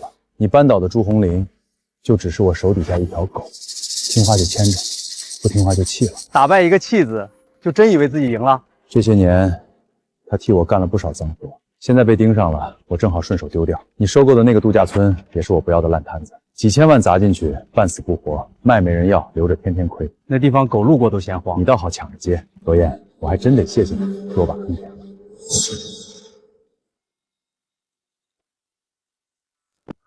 签了他，拿钱走人，相安无事。不签呢？不签，违约官司我跟你打到底，上千万赔偿先压死。你公司刚扩起来，经得住几天折腾？银行那边，我一句话，你1分钱都贷不到。供应商会断货，客户会退单，员工也会跑路。到时候你那个灵泉集团牌子还没挂热，就得摘下来。还有你那个秘方，你以为我查不到？你亲戚里有的是人想卖你，是吗？罗燕，你一个送外卖出身的乡下小子，能爬到今天不容易。我给你100万，是给你留条后路，拿钱走人，起码还能当个富户。最后问你一句，签还是不签？周正，你这不是谈生意，是抢饭碗。可惜我罗燕的饭碗端不。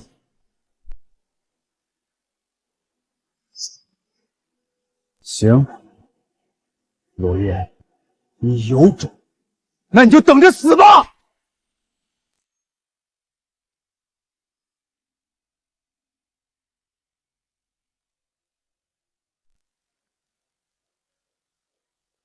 罗总，周正那边法务起诉了，来得还挺快。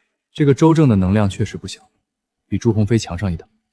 现在我们不但要退预付记，还要赔天价违约金。他那边还放话说要把咱们公司往失信节省人名单上送，这样下去我们迟早得完。罗总，运输线也出事了，咱们的车子在路上被扣了3次，不是说超载，就是说手续不全。物流园那边呢？更麻烦，到了物流权，那些工人宁愿坐着闲聊，也不肯接咱们的活。我打听出来了，周正放了话，谁要是敢碰灵泉的生意，就是跟他过不去。接下来的1周，灵泉食品加工厂遭到了周正全方位的报复。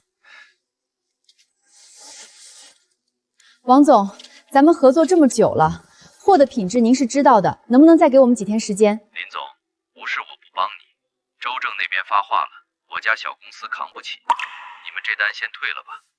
客户都怕遭到报复，一个个要求退掉订单，灵泉厂进入了生死存亡危机状态。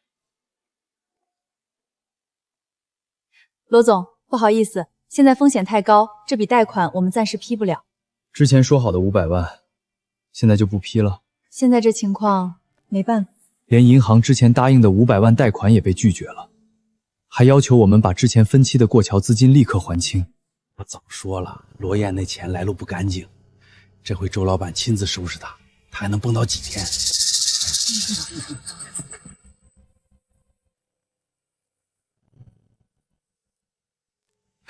周总，我跟你说，罗燕突然发财，肯定跟他奶奶老屋和冷水洞有关，还有那个秘方，我看80%也在那儿。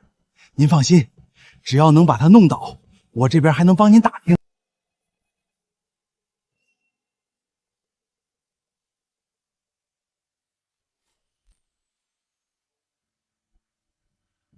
罗总，公司里不少员工递了辞职申请。多少人？不是1、2个人，是一批批都辞职了。他们都觉得灵泉厂扛不过这一关。林总，对不住了，我家里还有老人小孩，真不敢赌。这公司现在官司催债退单一堆，留下来迟早也得死。林总，你能力强，去哪儿都有人要，真没必要跟着一起耗。燕子，听叔一句劝，别硬撑了，周正那种人，你斗不过，这可是1000多号人的饭碗。你要是再不低头，大家都得跟着你完蛋。再怎么样，也比你以前送外卖强吧？谁让你们进来的？我们也是为你好，你别不识好歹。现在村里就靠着这个厂吃饭，你倒了，我们也没饭吃。所以你赶紧服个软，把厂子交出去，别连累大家。这是我的厂，你们靠我过活，还叫我别连累你们，谁给你们脸了？你啥意思？本来你们进入公司，我也是睁一只眼闭一只眼。现在你们不想干，现在就可以走。罗燕，我们是你长辈，你居然这样和长辈说话！从今天开始，你们几个全部开除。灵泉集团不养吃里扒外的。我是你二伯，你居然开除我？开就开，你还真以为我们稀罕？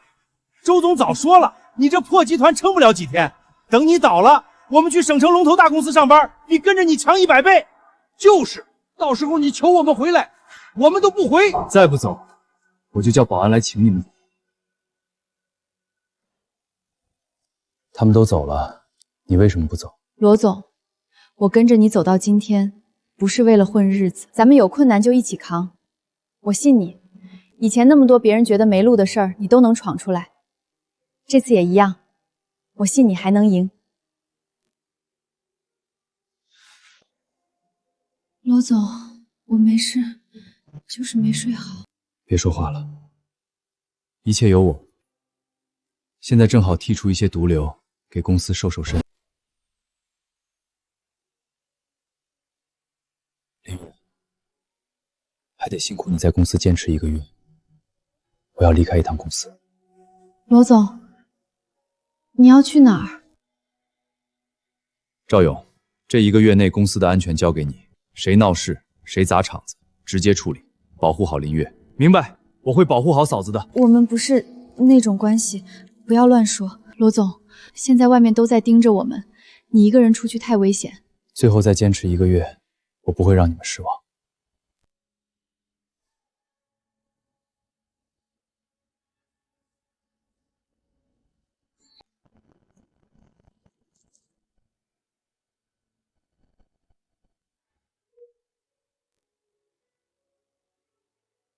他们眼里的烂摊子，到了我手里，就得变成摇钱树。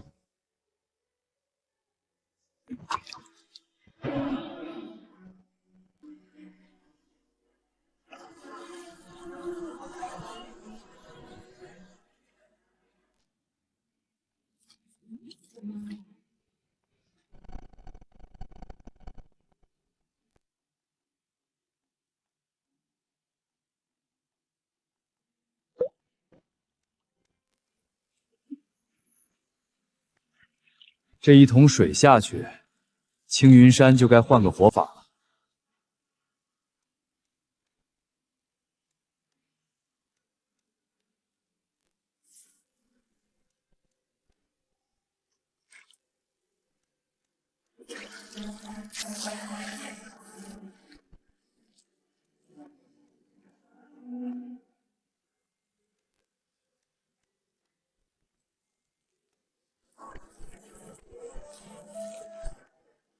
这哪是烂摊子，这是老天爷送到我手里的金饭碗。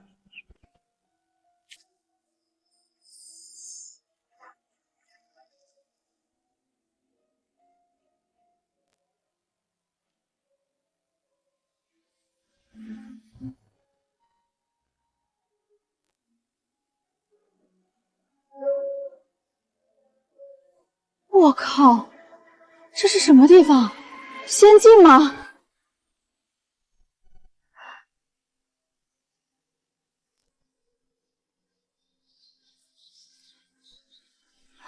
家人们，我好像发现了一个不得了的地方。这里不是普通景区，这简直就是人间仙境。陶渊明写的世外桃源，原来真有。你们看，这是不是保护动物？这里怎么会有这么多鸟？我没看错吧？这些东西现在还能看到。您好，请问您是这里的工作人员吗？不是。那您是？这是我的景区。您的景区？这里都是您一个人弄出来的？地方脏了总得扫扫，你随便逛，别破坏东西就行了。您一个人打造出这样的仙境，实在是太不可思议了。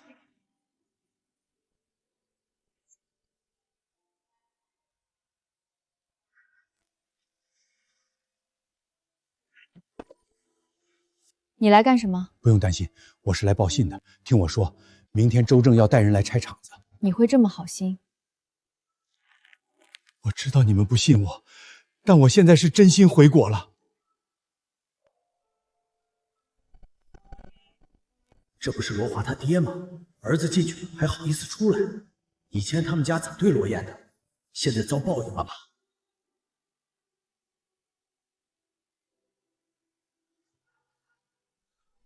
以前我也这么看罗燕，现在轮到自己身上，才知道这滋味不好受。我以前不是东西，我现在就想给孩子赎罪。罗总，林月，带人来青云山度假村帮忙。罗总，厂里的人都跑完了，现在根本没人守。不，还没有。你怎么知道？因为我去找过他们，赵婶儿、老李，还有厂里那帮老师傅，大家都在等着燕子的消息。哎呦妈呀，这地方也太峻了吧！我咋感觉自己走错到神仙窝里来了？我的亲娘哎，这是度假村，我还以为一脚踩进天宫了呢。罗总，这哪是度假村啊？这是把省城老板的钱袋子往外拽啊！别光看钱，跟我来。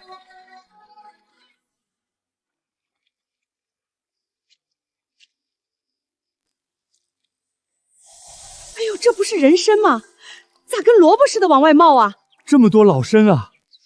这哪是药田，这是钱地呀！这灵芝咋长得跟锅盖一样大呀？这山药都快长成精了！罗总，这些要是让省城那些老板看见，肯定得急疯了。罗总，这么多名贵药材，手续没问题吧？1个月前就办好了，该有的手续都有。这下谁也挑不出毛病了。联系省城那些老板，让他们过来看看。我马上打。王总，我们这边有一批很特殊的药膳食材，您要不要过来看看？林总，不是我不给面子，现在谁不知道周正盯着你们，我不方便过去。李总，您之前不是一直想找高端药膳食材吗？我们这边现在有现货。我听说你们跟周正闹得很僵，这个节骨眼儿我还是不掺和了。他们还是怕周正报复，不敢来。该来的总会来，急什么？这人参是真的，我查一下这个灵泉仙境在哪儿。喂，王总。林总，你们那地方我刚刷到了，地址发我，我现在过去。李总，刚才是我话说早了，那批药材你给我留着，我马上到。还有位吗？给我留一个。别让别人先定了，我带人过去。位置发我，马上出发。罗总，电话打爆了，他们都要来了。怕周正的人不少，可怕错过好东西的人更多。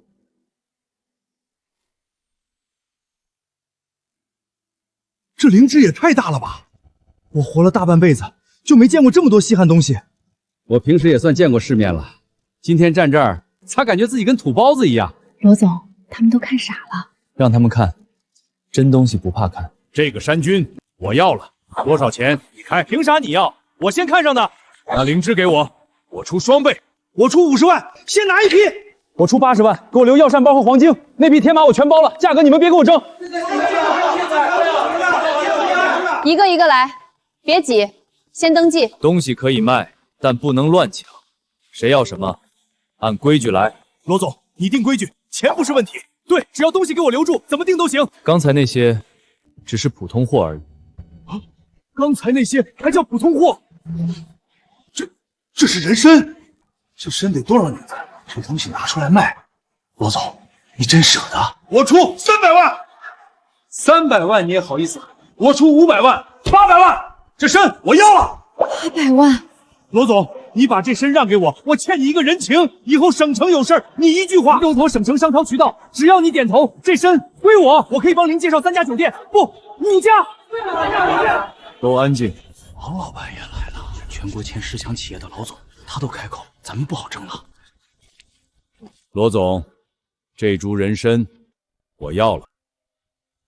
王老板，这东西大家都看上了，我出1000万。1000万不够，我还可以再加。罗总，我家里人重病卧床，医生说现在就缺这种顶级老身立命。今天这个人情，我王某记一辈子，人参给你，多谢。到账了，赵勇。周正，他还敢拆你的厂？回厂，兄弟，你放心，我帮你收拾他。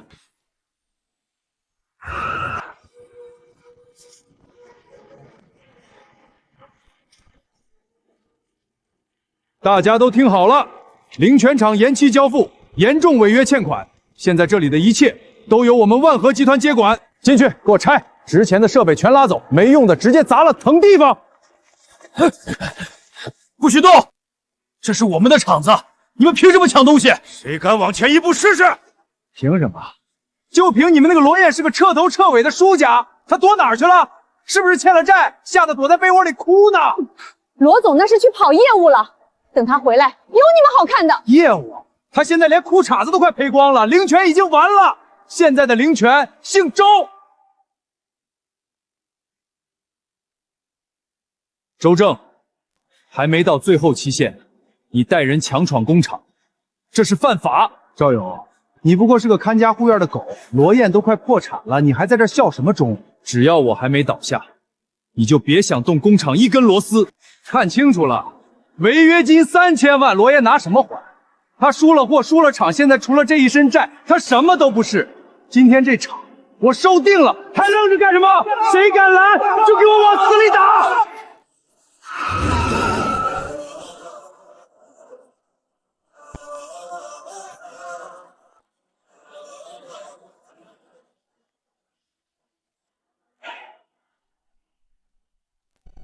哟，罗总，终于舍得露面了，我还以为你跳江了呢。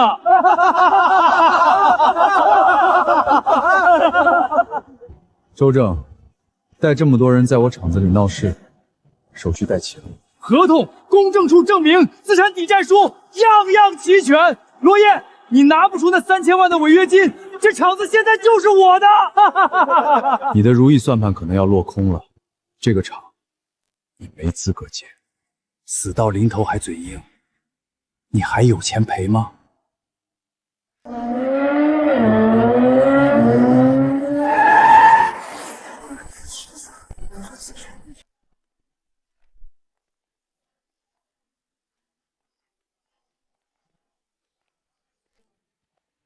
罗老弟，不好意思，路上有点堵，让你受委屈了。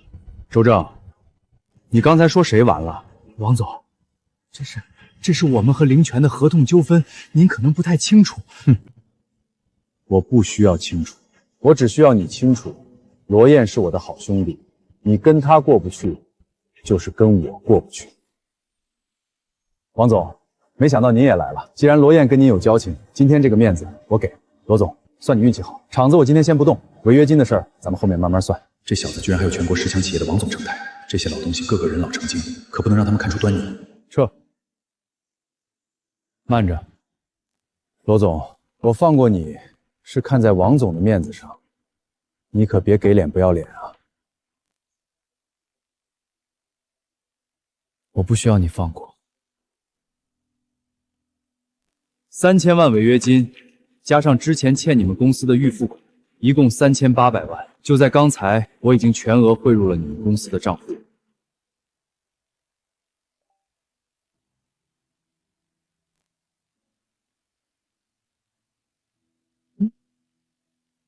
你哪来这么多钱？你不是把剩下的那点家底都拿去省城补货了吗？周正，你记清楚了，现在不是你放不放过灵泉，而是我罗燕放不放过你。罗燕，我没想到你居然真的把违约金打来了，真不知道你这种脑子是怎么干到这种层次的。怎么会有这种白痴？货被我吞了，居然还给我打款。罗老弟，钱留在手里周转才是正道。你这一下把血抽干了，工厂接下来的运转怎么办？而且这家伙做事不讲究，你应该是被他坑了吧？谢谢你了，讲诚信的罗总。下次有货继续发我啊，不过你可不能再弄丢了。罗总，人抓到了。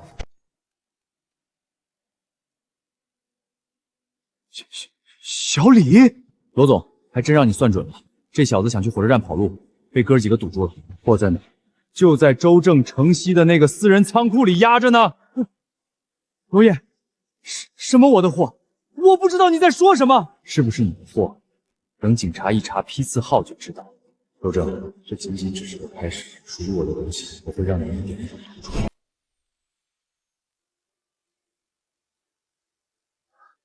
周正，货在你的仓库，你还让罗总赔违约金？王总，您别听他们胡说，这肯定是罗燕设局害我。把你知道的都说出来。是周总让我签收的，他说签完就让我离职，还给我钱，让我出去躲一阵。周正，你真不是东西！热烈的马，你们这是把人往死里整啊！闭嘴！一个员工乱咬人，也能算证据？别急，证据不止这一个。你站得太高，可能忘了，朱鸿飞身边那个罗华是我堂弟。罗烨，以前是我们家对不起你，过去的事儿先不说了，我只救急不救穷，这钱不用你还。这是罗华留下的手机，我翻过，里面有些东西可能对你有用。从那时候开始，我就知道你迟早会动那批货，所以送货前，我让人在货里装了定位器。你早就防着我，你故意等我往里跳。路是你自己走的，坑也是你自己挖的，我只是没拦着你跳。周正，你这手段太脏。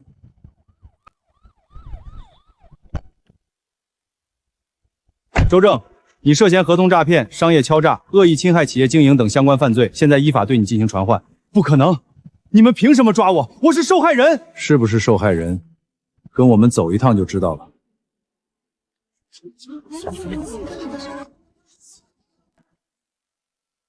我就是传几句话，我啥也没干啊！你涉嫌造谣污蔑、泄露商业信息、协助他人设局，跟我们回去调查。做生意不是靠坑蒙拐骗，想把生意做长久，就得讲良心，守规矩。罗总，今天这局我服了。王总严重了，不严重。你这种人放到国际上也能有一席之地。到了这个层次，见不得光的手段已经不够看了。一个企业能走多远，看的不是谁下手黑，是老板有没有格局。王总这话说到点子上了。罗总，后面的路，我王某愿意陪你走一程。这段时间厂里风声不好，你们还能留下，我记着。罗总，咱也没想那么多，就觉得不能走。厂子刚好起来，我们舍不得。留下来的员工，每人发10万红包。10万？罗总，你这是把我们真当自己人啊！值了，跟着罗总干，真值了！都愣着干啥？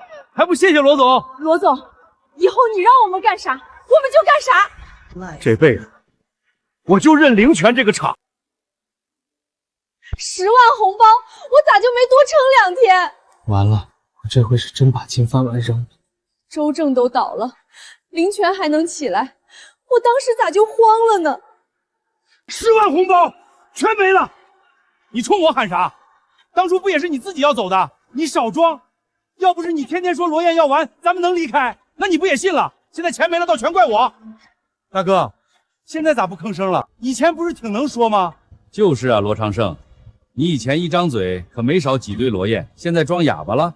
这下好了，钱没了，脸也丢光了。早知道再忍几天，咱现在也跟着发财了。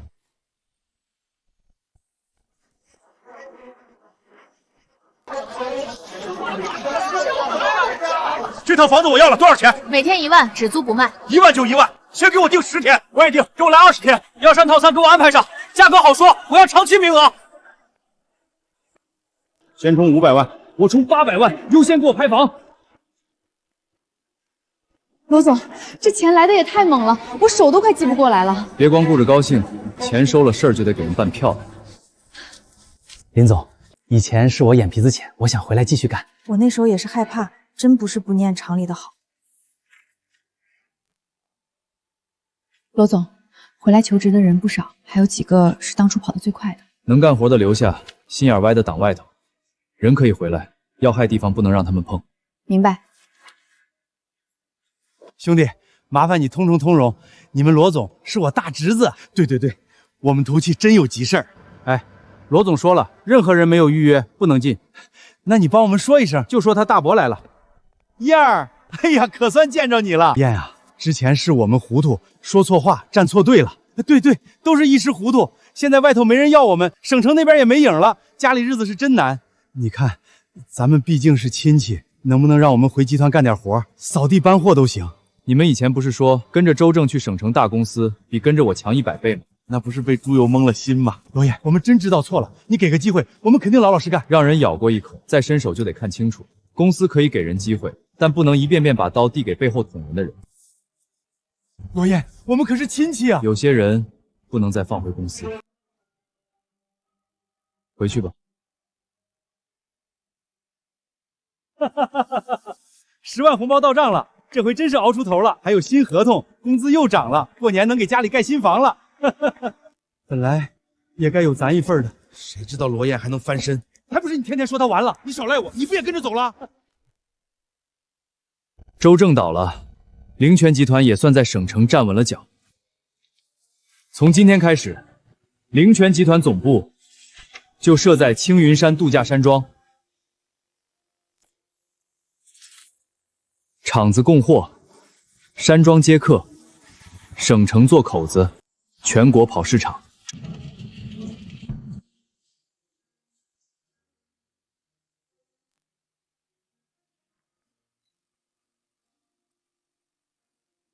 以前这些东西只能摆在大老板桌上，现在普通老百姓也能买到，吃得起。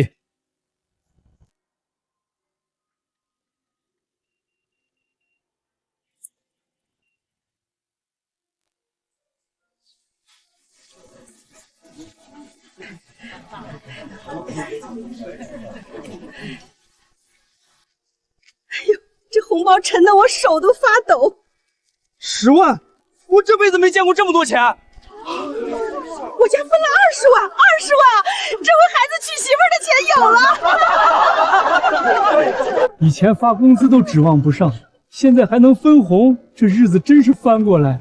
这钱不是我施舍给大家的，是大家伙一筐果子一车货，一把力气干出来的。阿叶，跟着你干，婶子这心里踏实。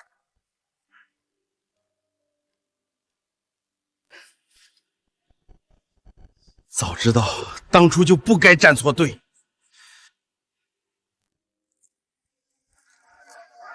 10万、20万，本来我也能有的。哎，你不是罗燕家的亲戚吗？你跑啥呀？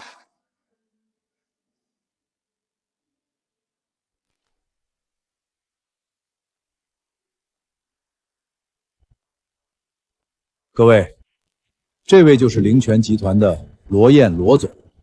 这个年轻人值得大家认识。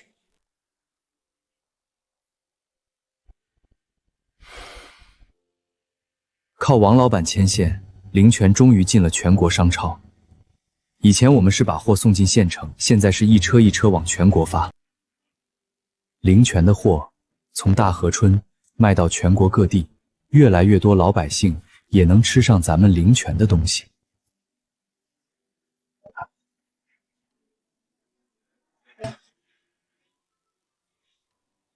灵泉集团年收入突破上亿，也正式挤进了全国500强。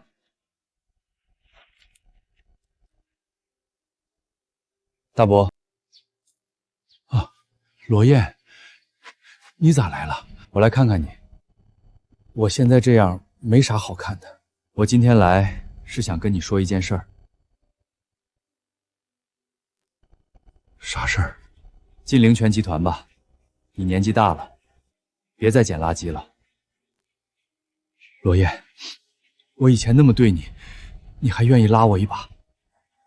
你拿出罗华手机的时候，就早已经一笔勾销了。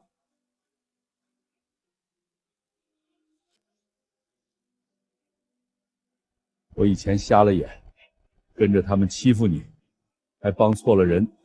我现在想起来，恨不得抽自己2巴掌。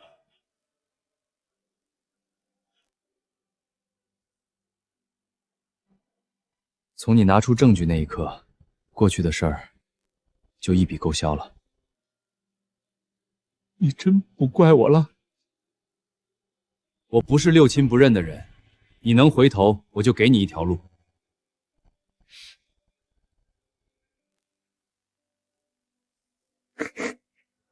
罗叶，大伯对不起你呀。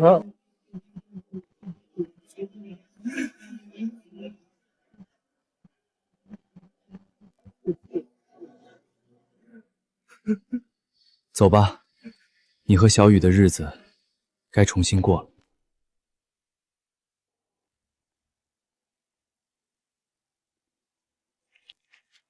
同志，求你们了，我家里人等着救命，能不能先卖我一只老参？急救药材要登记，还得走流程。这么好的药材还用这种原始方式卖，太可惜了。我不是白拿，我付钱，我真是救命用。医药资源应该进入专业体系，不是靠谁哭得急谁就先拿。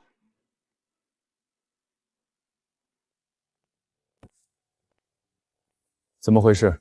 罗总，这位家属想买急救老参，谢尔曼先生说要先进入他们集团评估。罗先生，我是谢尔曼，国际医药集团 CEO。灵泉的规矩，什么时候轮到别人来定了？我只是提醒你，真正的医药市场只看标准、认证和渠道。正常价，急救登记要先给他。明白。罗总，谢谢，谢谢你。先救人。你有善心，但善心替不了体系。体系要是挡着救人，那就该让路。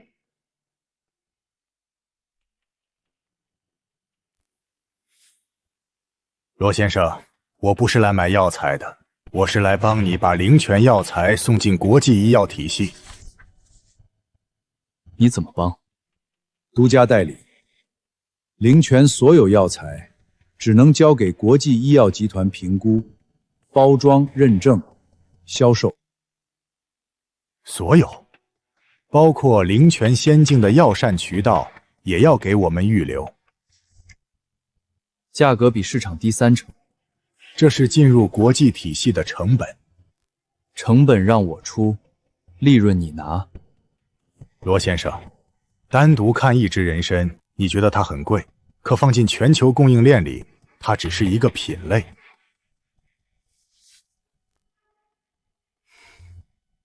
在我这里，药材先是救命的东西，然后才是生意。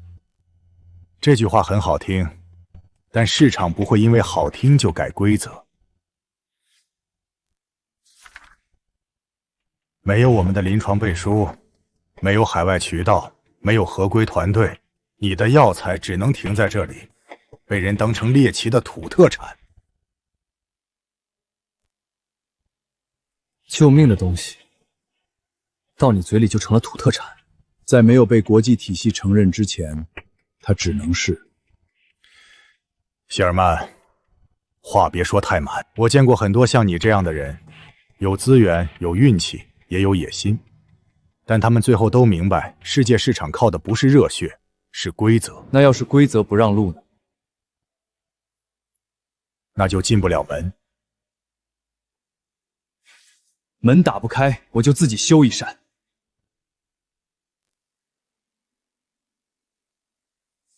从今天开始，灵德走自己的康养医疗路。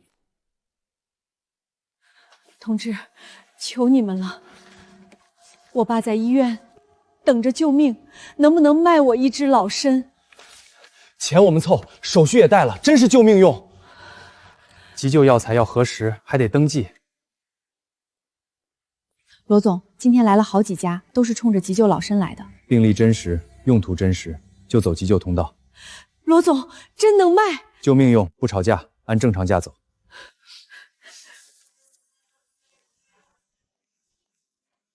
罗先生，我建议今天所有急救药材暂停发放。凭什么？没有国际临床评估，没有统一监管，这些药材直接流向患者，风险很大。可我们等不起啊！医学不能靠着急决定，那我爸怎么办？交给专业机构才是对患者负责。你说的专业机构就是你们国际医药集团，我们可以封存评估，统一保管，统一分配。说白了，就是想抢药。罗先生，你坚持发放，出了问题，林泉担得起吗？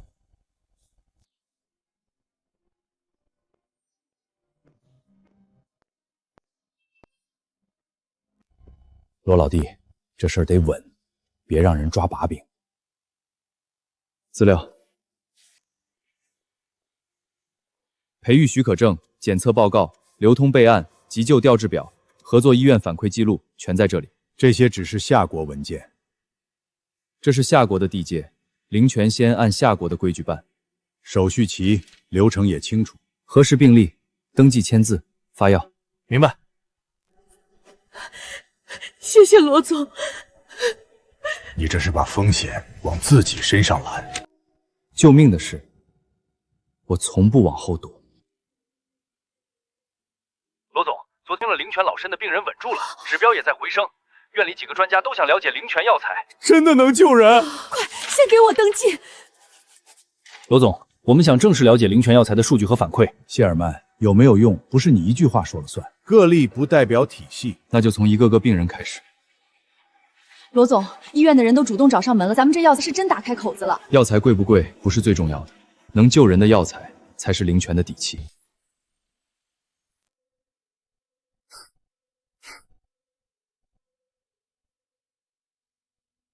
罗先生，我再说一次，交出培育方法，灵泉才能进入国际医药体系。培育方法，这不是要合作，这是要挖根。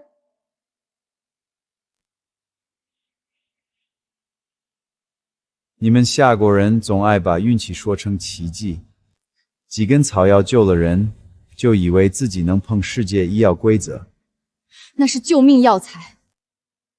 在我们承认前，它只是东方植物样本。救了人的东西，到你嘴里就这么不值钱？情绪不能变成标准。签了，你有渠道；不签，你永远只能当一只老鼠，在自己的窝里斗。我不签。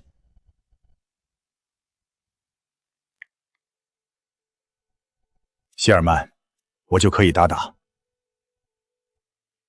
罗先生，从现在开始，国际医药联盟暂停接收灵泉所有样本。海外医院与合资医院都不会适用，检测机构不会受理，资本也不会碰灵泉药材，这就是规则。你可以有药材，但你没有资格把它送上桌。罗总，他们这是明着封杀。现在后悔还来得及。不用后悔。你真觉得自己抗得住？你封我的国际路，我走我的下国。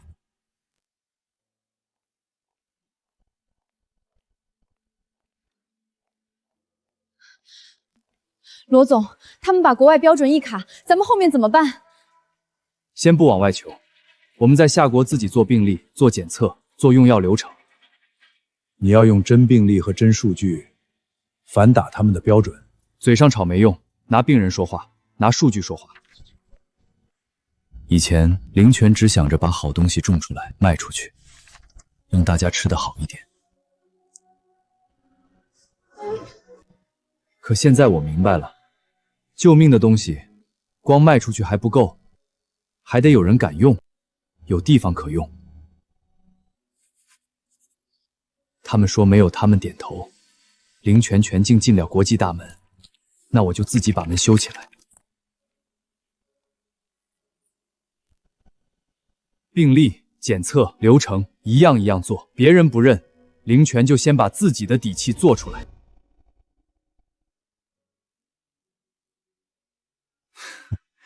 他还真敢自己干。发出去，明白。我要让他的集团挂牌第一天就背上风险标签。罗总，海外检测机构全都拒收样本了，合作医院也说先暂停沟通。谢尔曼动手了，国际订单也退了3批，对方说风险没解除前不敢碰灵泉药材。这次不是订单的问题，对，他们卡的是标准。你药材再好，他们不认就进不了国际大门。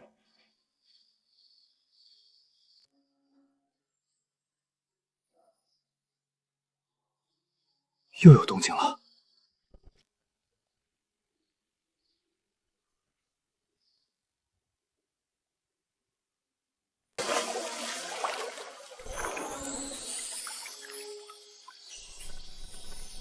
小鲤鱼玉佩要化形了。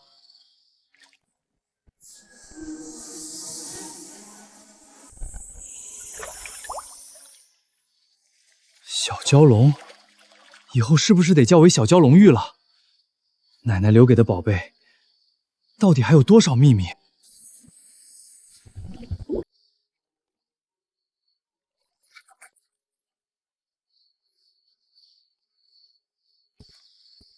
让我看看，这次有什么不一样？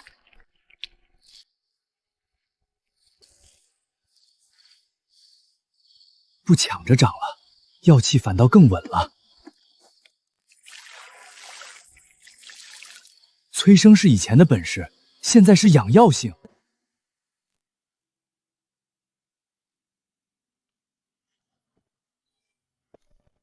罗总，数据出来了，说。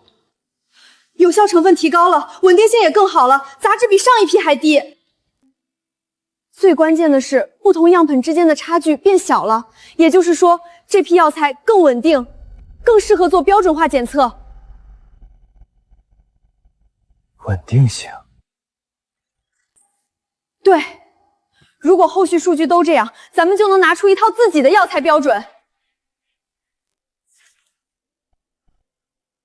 谢尔曼卡标准，正好，我就用标准打回去。以前灵泉能让东西活，现在能让药材稳。谢尔曼，你封我的路，反倒逼我把路修宽了。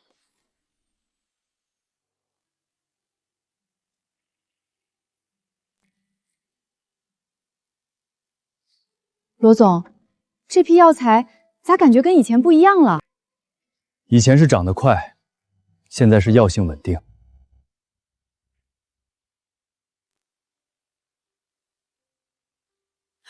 出来了，罗总，数据出来了，咋样？有效成分又涨了，关键是稳定性，几组样本差距小的吓人。小的吓人是啥意思？就是说，这批药材不是一株两株好，而是一大片都好，杂质还更低，副作用风险也降了。罗总，这数据要是拿出去，外面那些专家都得抢着看。整理成报告，一项一项都写清楚。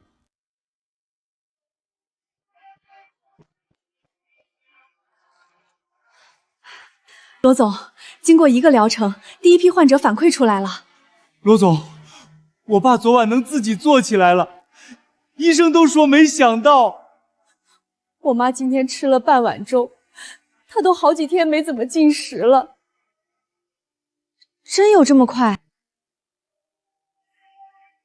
不是感觉，是指标真变了，炎症指标下来了，身体状态也稳住了。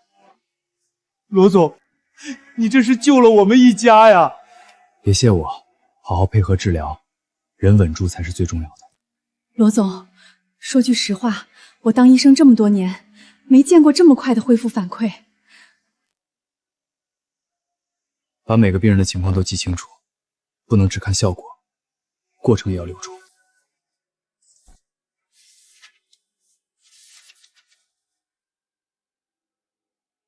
罗总，检测数据、康阳反馈、病人记录全都出来了。这回不是咱自己说好，是报告和病人都在说好。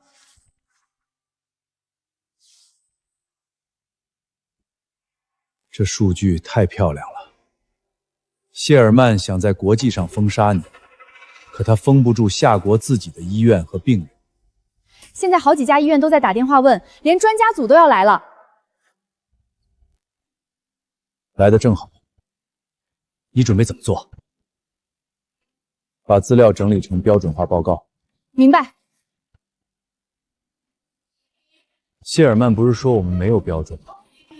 那就让他们看看灵泉自己的标准长什么样。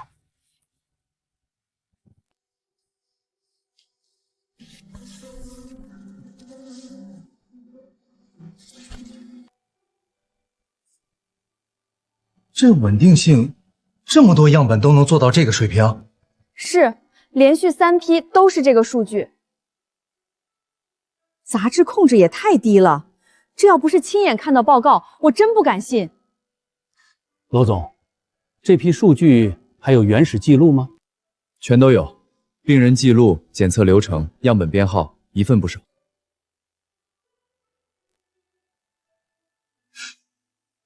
这不是普通药材项目，这是能进重点研究的东西。我们建议立刻把灵泉药材纳入夏国重点研究项目。谢尔曼，第一步走出来了。他们不是想自己做标准吗？那就让所有人都不敢碰。继续发。我要让灵泉这2个字在海外先变成风险，没有人会选择他们。罗总，他们又发风险提醒了。现在海外机构一听灵泉2个字，先问我们是不是有问题。这招毒，药材还没出去，名声先被他按住了，躲没用，咱们得主动出击。那怎么办？开发布会，我们把所有数据全摆出来，不玩虚的。罗总，国际医药联盟连续提醒灵泉药材存在风险，你怎么回应？他们说有风险，可以，那我们就把东西摊开说。这一批药从哪块药田出来，谁检测的，用到哪个病人身上，后面恢复怎么样，我们全都有记录。也就是说，每一支药材都能查到源头？能。每一支药从地里到病人手上，咱们都记得清清楚楚。灵泉不怕查，怕查的东西才叫风险。这套追溯做得很细啊，比很多老牌药企都扎实。我们已经看过灵泉的检测数据和患者反馈，灵泉药材已经被建议纳入夏国重点研究项目。重点研究项目，这是不是说明灵泉药材已经得到夏国医疗专家组认可？至少从目前数据看，它值得重点研究，也值得继续观察。我代表全国商会表个态，灵泉不是野路子企业，它有产品、有数据，也有担当。商会这边会推动更多正规医院、企业和灵泉对接。罗总，局面扳回来了。还没完。罗总，你对海外风险提示怎么看？灵泉药材到底有没有用，不是几张海外文件说了算，我们只用事实说话。夏国专家组下场了，商会也站出来了，他们只是把局面稳住了，不代表能走出去。罗总，有海外患者家属发邮件，还有2家海外机构想直接跟我们对接。绕过谢尔曼来的？对，他们说不通过国际医药集团，想跟灵泉单独谈样本合作。谢尔曼，你想把门堵死，可别人会自己找路。罗先生，我可以撤掉风险提醒。你会这么好心？只要你愿意给我培育方式，灵泉继续供货，我们负责全球销售，我保证给你们一座金山。这里是100亿买断费，你拿钱还能体面退出医药核心。罗先生，100亿已经够多了，别让自己的野心害了你。钱确实不少，可我不卖。你真以为自己赢了我们？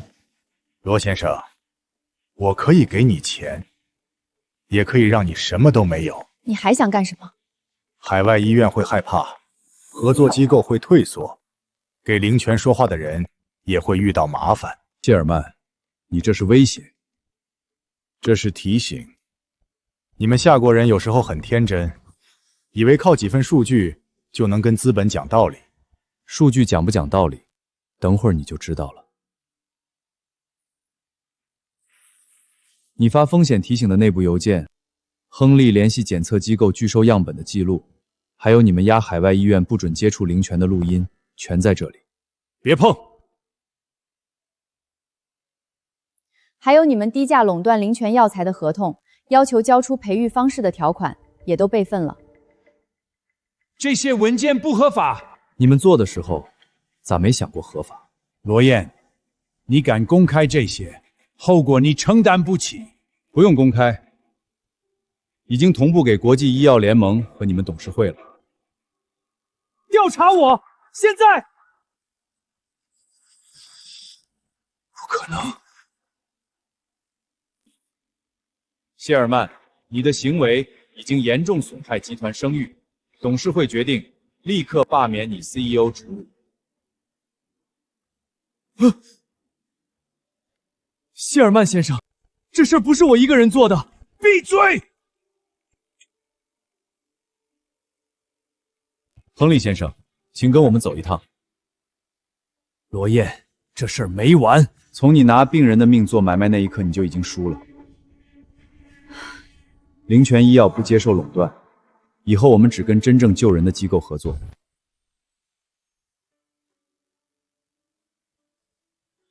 谢尔曼倒下后，堵在灵泉前面的门，强剑一扇来一扇打开了。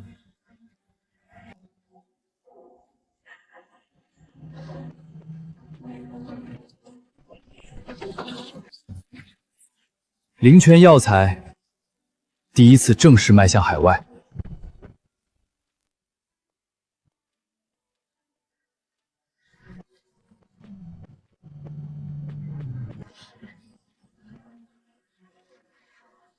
以前是咱们求着外国人看一眼，现在是他们排着队来抢货。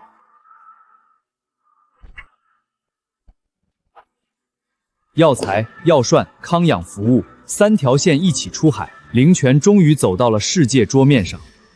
又涨了，这都涨疯了吧？早知道我砸锅卖铁也买呀！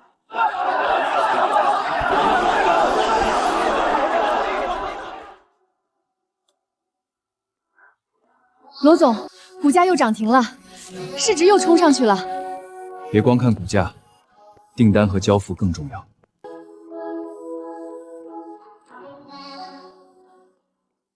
我当初听罗总的，买了点灵泉股，这回真发了。我家那点钱翻了好几倍，这日子是真起来了。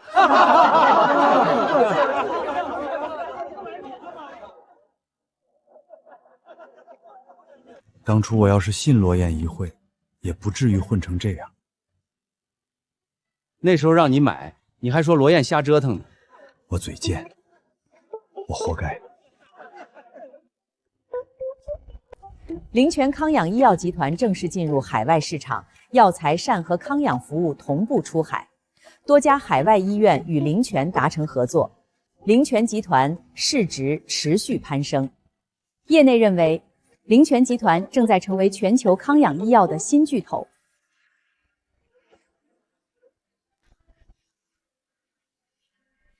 罗总，灵泉真的卖到全世界了。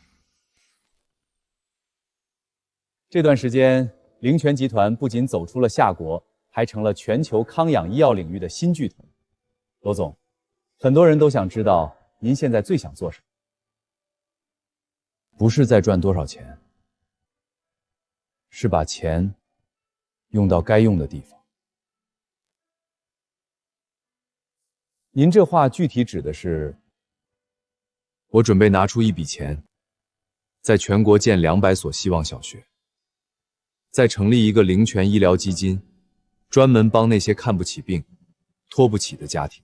200所小学，还有医疗基金？对，学校我来建，基金我来出，孩子别再因为穷耽误读书，病人也别因为没钱就干熬着。您这不是一笔小数目啊，钱赚来就是让人用的，总不能光看账上好看。罗总这人是真行，挣了大钱还想着咱们这些穷人。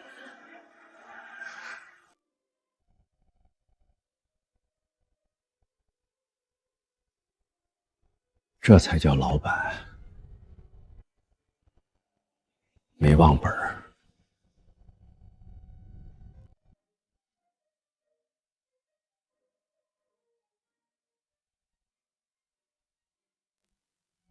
这要是真的，那得救多少人啊！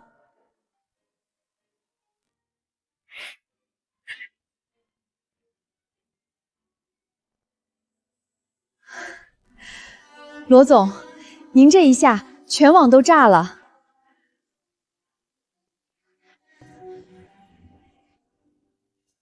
罗总，很多企业家成功后想的是扩张、上市做更大，您怎么会先想到小学和医疗基金？因为我知道，没钱读书是啥滋味，没钱看病是啥滋味。近日，灵泉集团罗燕宣布，将在全国捐建200所希望小学，并成立灵泉医疗基金，帮助重病家庭。从企业家到慈善家，罗燕再次引发全网热议。能帮一个是一个，能多帮一点就多帮一点。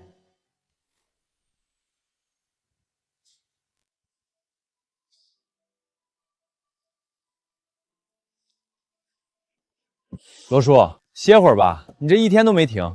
不歇了，罗燕给我这口饭吃，我得把活干明白。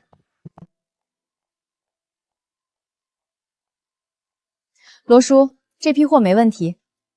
林总，我笨，学得慢，你们别嫌我。踏实就行，没人嫌你。罗华呀，爸现在在灵泉集团上班，日子比以前强多了。罗燕没记咱家的仇，还给了爸一条活路。你在里面好好改，别再想着怨谁。咱们以前做错了，罗燕还能拉咱一把，这份情得记一辈子。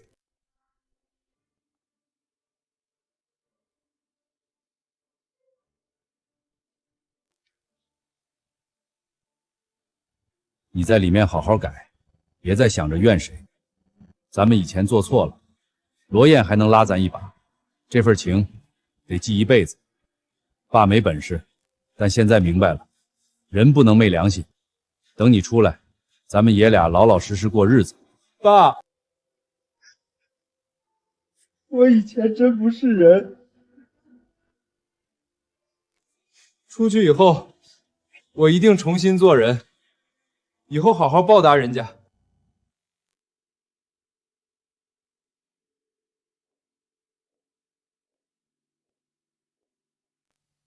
罗总，您今天又没吃晚饭。忙完这几份再说。这些我来整理吧，您歇会儿。你也忙了一天。我习惯了，以前是您一个人扛，现在好歹还有我。这一路辛苦你了。我不怕辛苦，我怕您什么都不说，什么都自己撑着。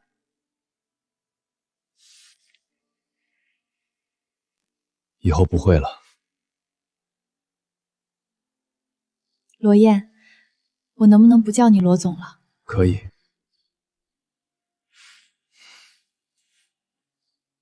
我陪你走到今天，不只是因为工作。还挺害羞。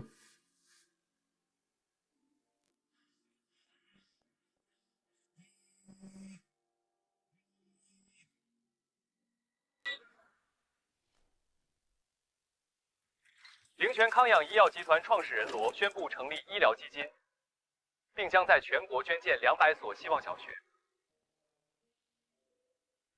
说出来你们可能不信，屏幕上这个大富豪是我侄子。你侄子？大叔，你这牛吹的有点大吧？他要真是你侄子，你还用在这收废品？是啊，要是以前，我也不信自己能混成这样。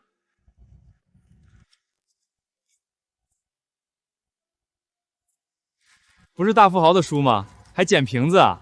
你侄子那么有钱，咋不接你去享福？我以前好吃懒做，张嘴就占便宜，谁听了都烦。人心是我自己伤透的，怪不了别人。大叔，喝口热的吧，看你跑一天了。不用不用，我给钱。不要钱，顺手的事儿。谢谢。那人真是你侄子啊？是我侄子。以前我看不起他，嫌他穷，笑他送外卖没出息。现在想想，没出息的是我。大叔，还吹你侄子呢？不吹了，人家有今天，是人家一脚一脚走出来的。我以前懒够了，也坏够了，往后这口饭，我靠自己挣。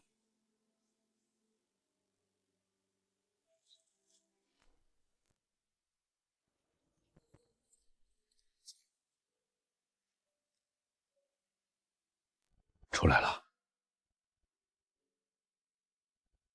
爸。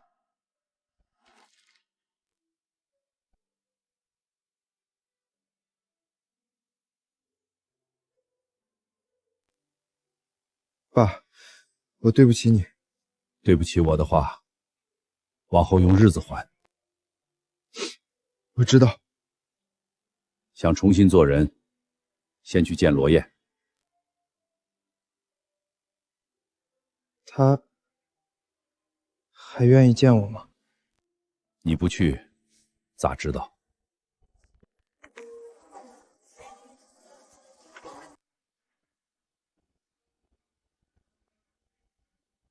罗燕，我来给你认错。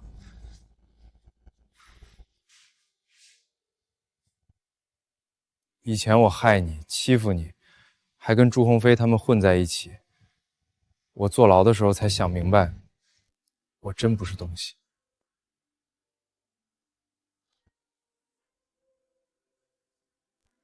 你要是不原谅我，我也认。巴掌不用打给我看。想改，就拿事儿证明。仓库普通工从搬货开始，干不了，现在就走。我干。我啥都干，在这里没有谁欠你，活干好，饭就有；活干不好，照样走人。我明白。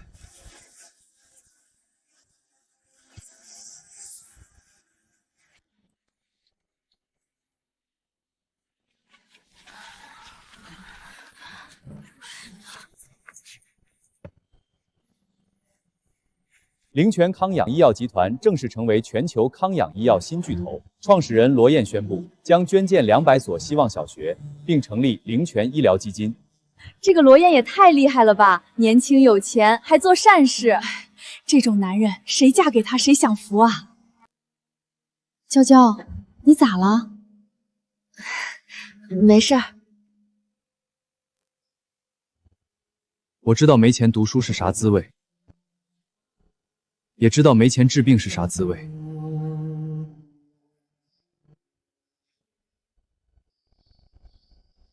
罗燕，你一个送外卖的，拿什么给我未来？我会努力的。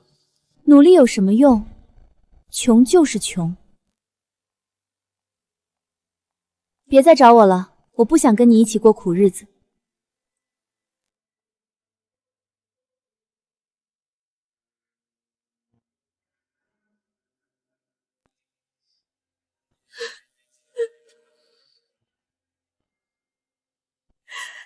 罗燕，是我瞎了眼。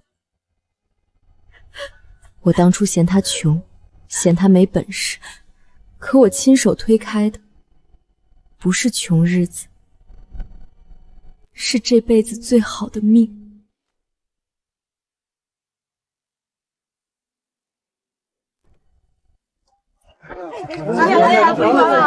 阿燕回来了，现在该叫罗总了吧？在咱村里，他就是咱们的阿燕。咱村现在可不一样了，家家都有分红，孩子也能上好学校。以前出去打工都怕说自己是灵泉村的，现在不一样，腰杆都硬了。日子是大家一起干出来的。没有你带头，哪有今天啊？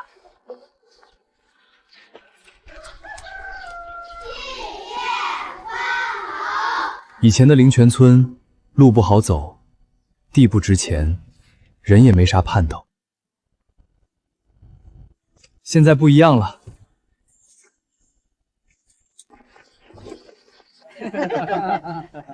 地还是那片地，可日子变了，人心也亮了。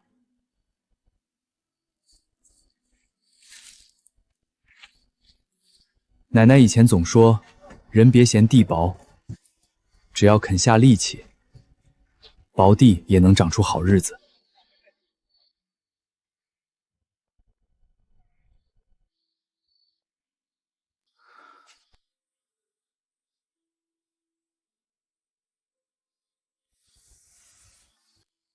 奶奶，我回来了。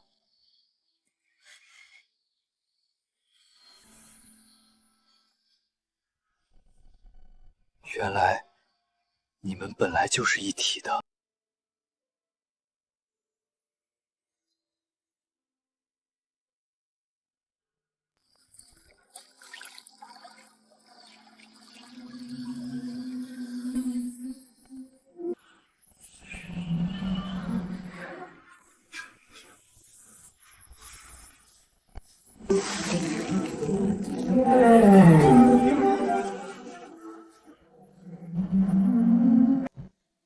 燕儿，记住，人别嫌地薄，地薄不可怕，人心薄才可怕。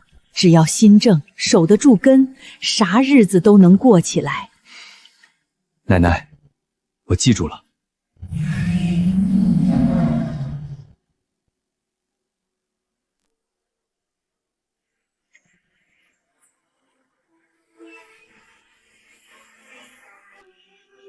原来灵泉给我的，从来不只是发财的路，他给的是守住这片土地，带大家一起过好日子的根。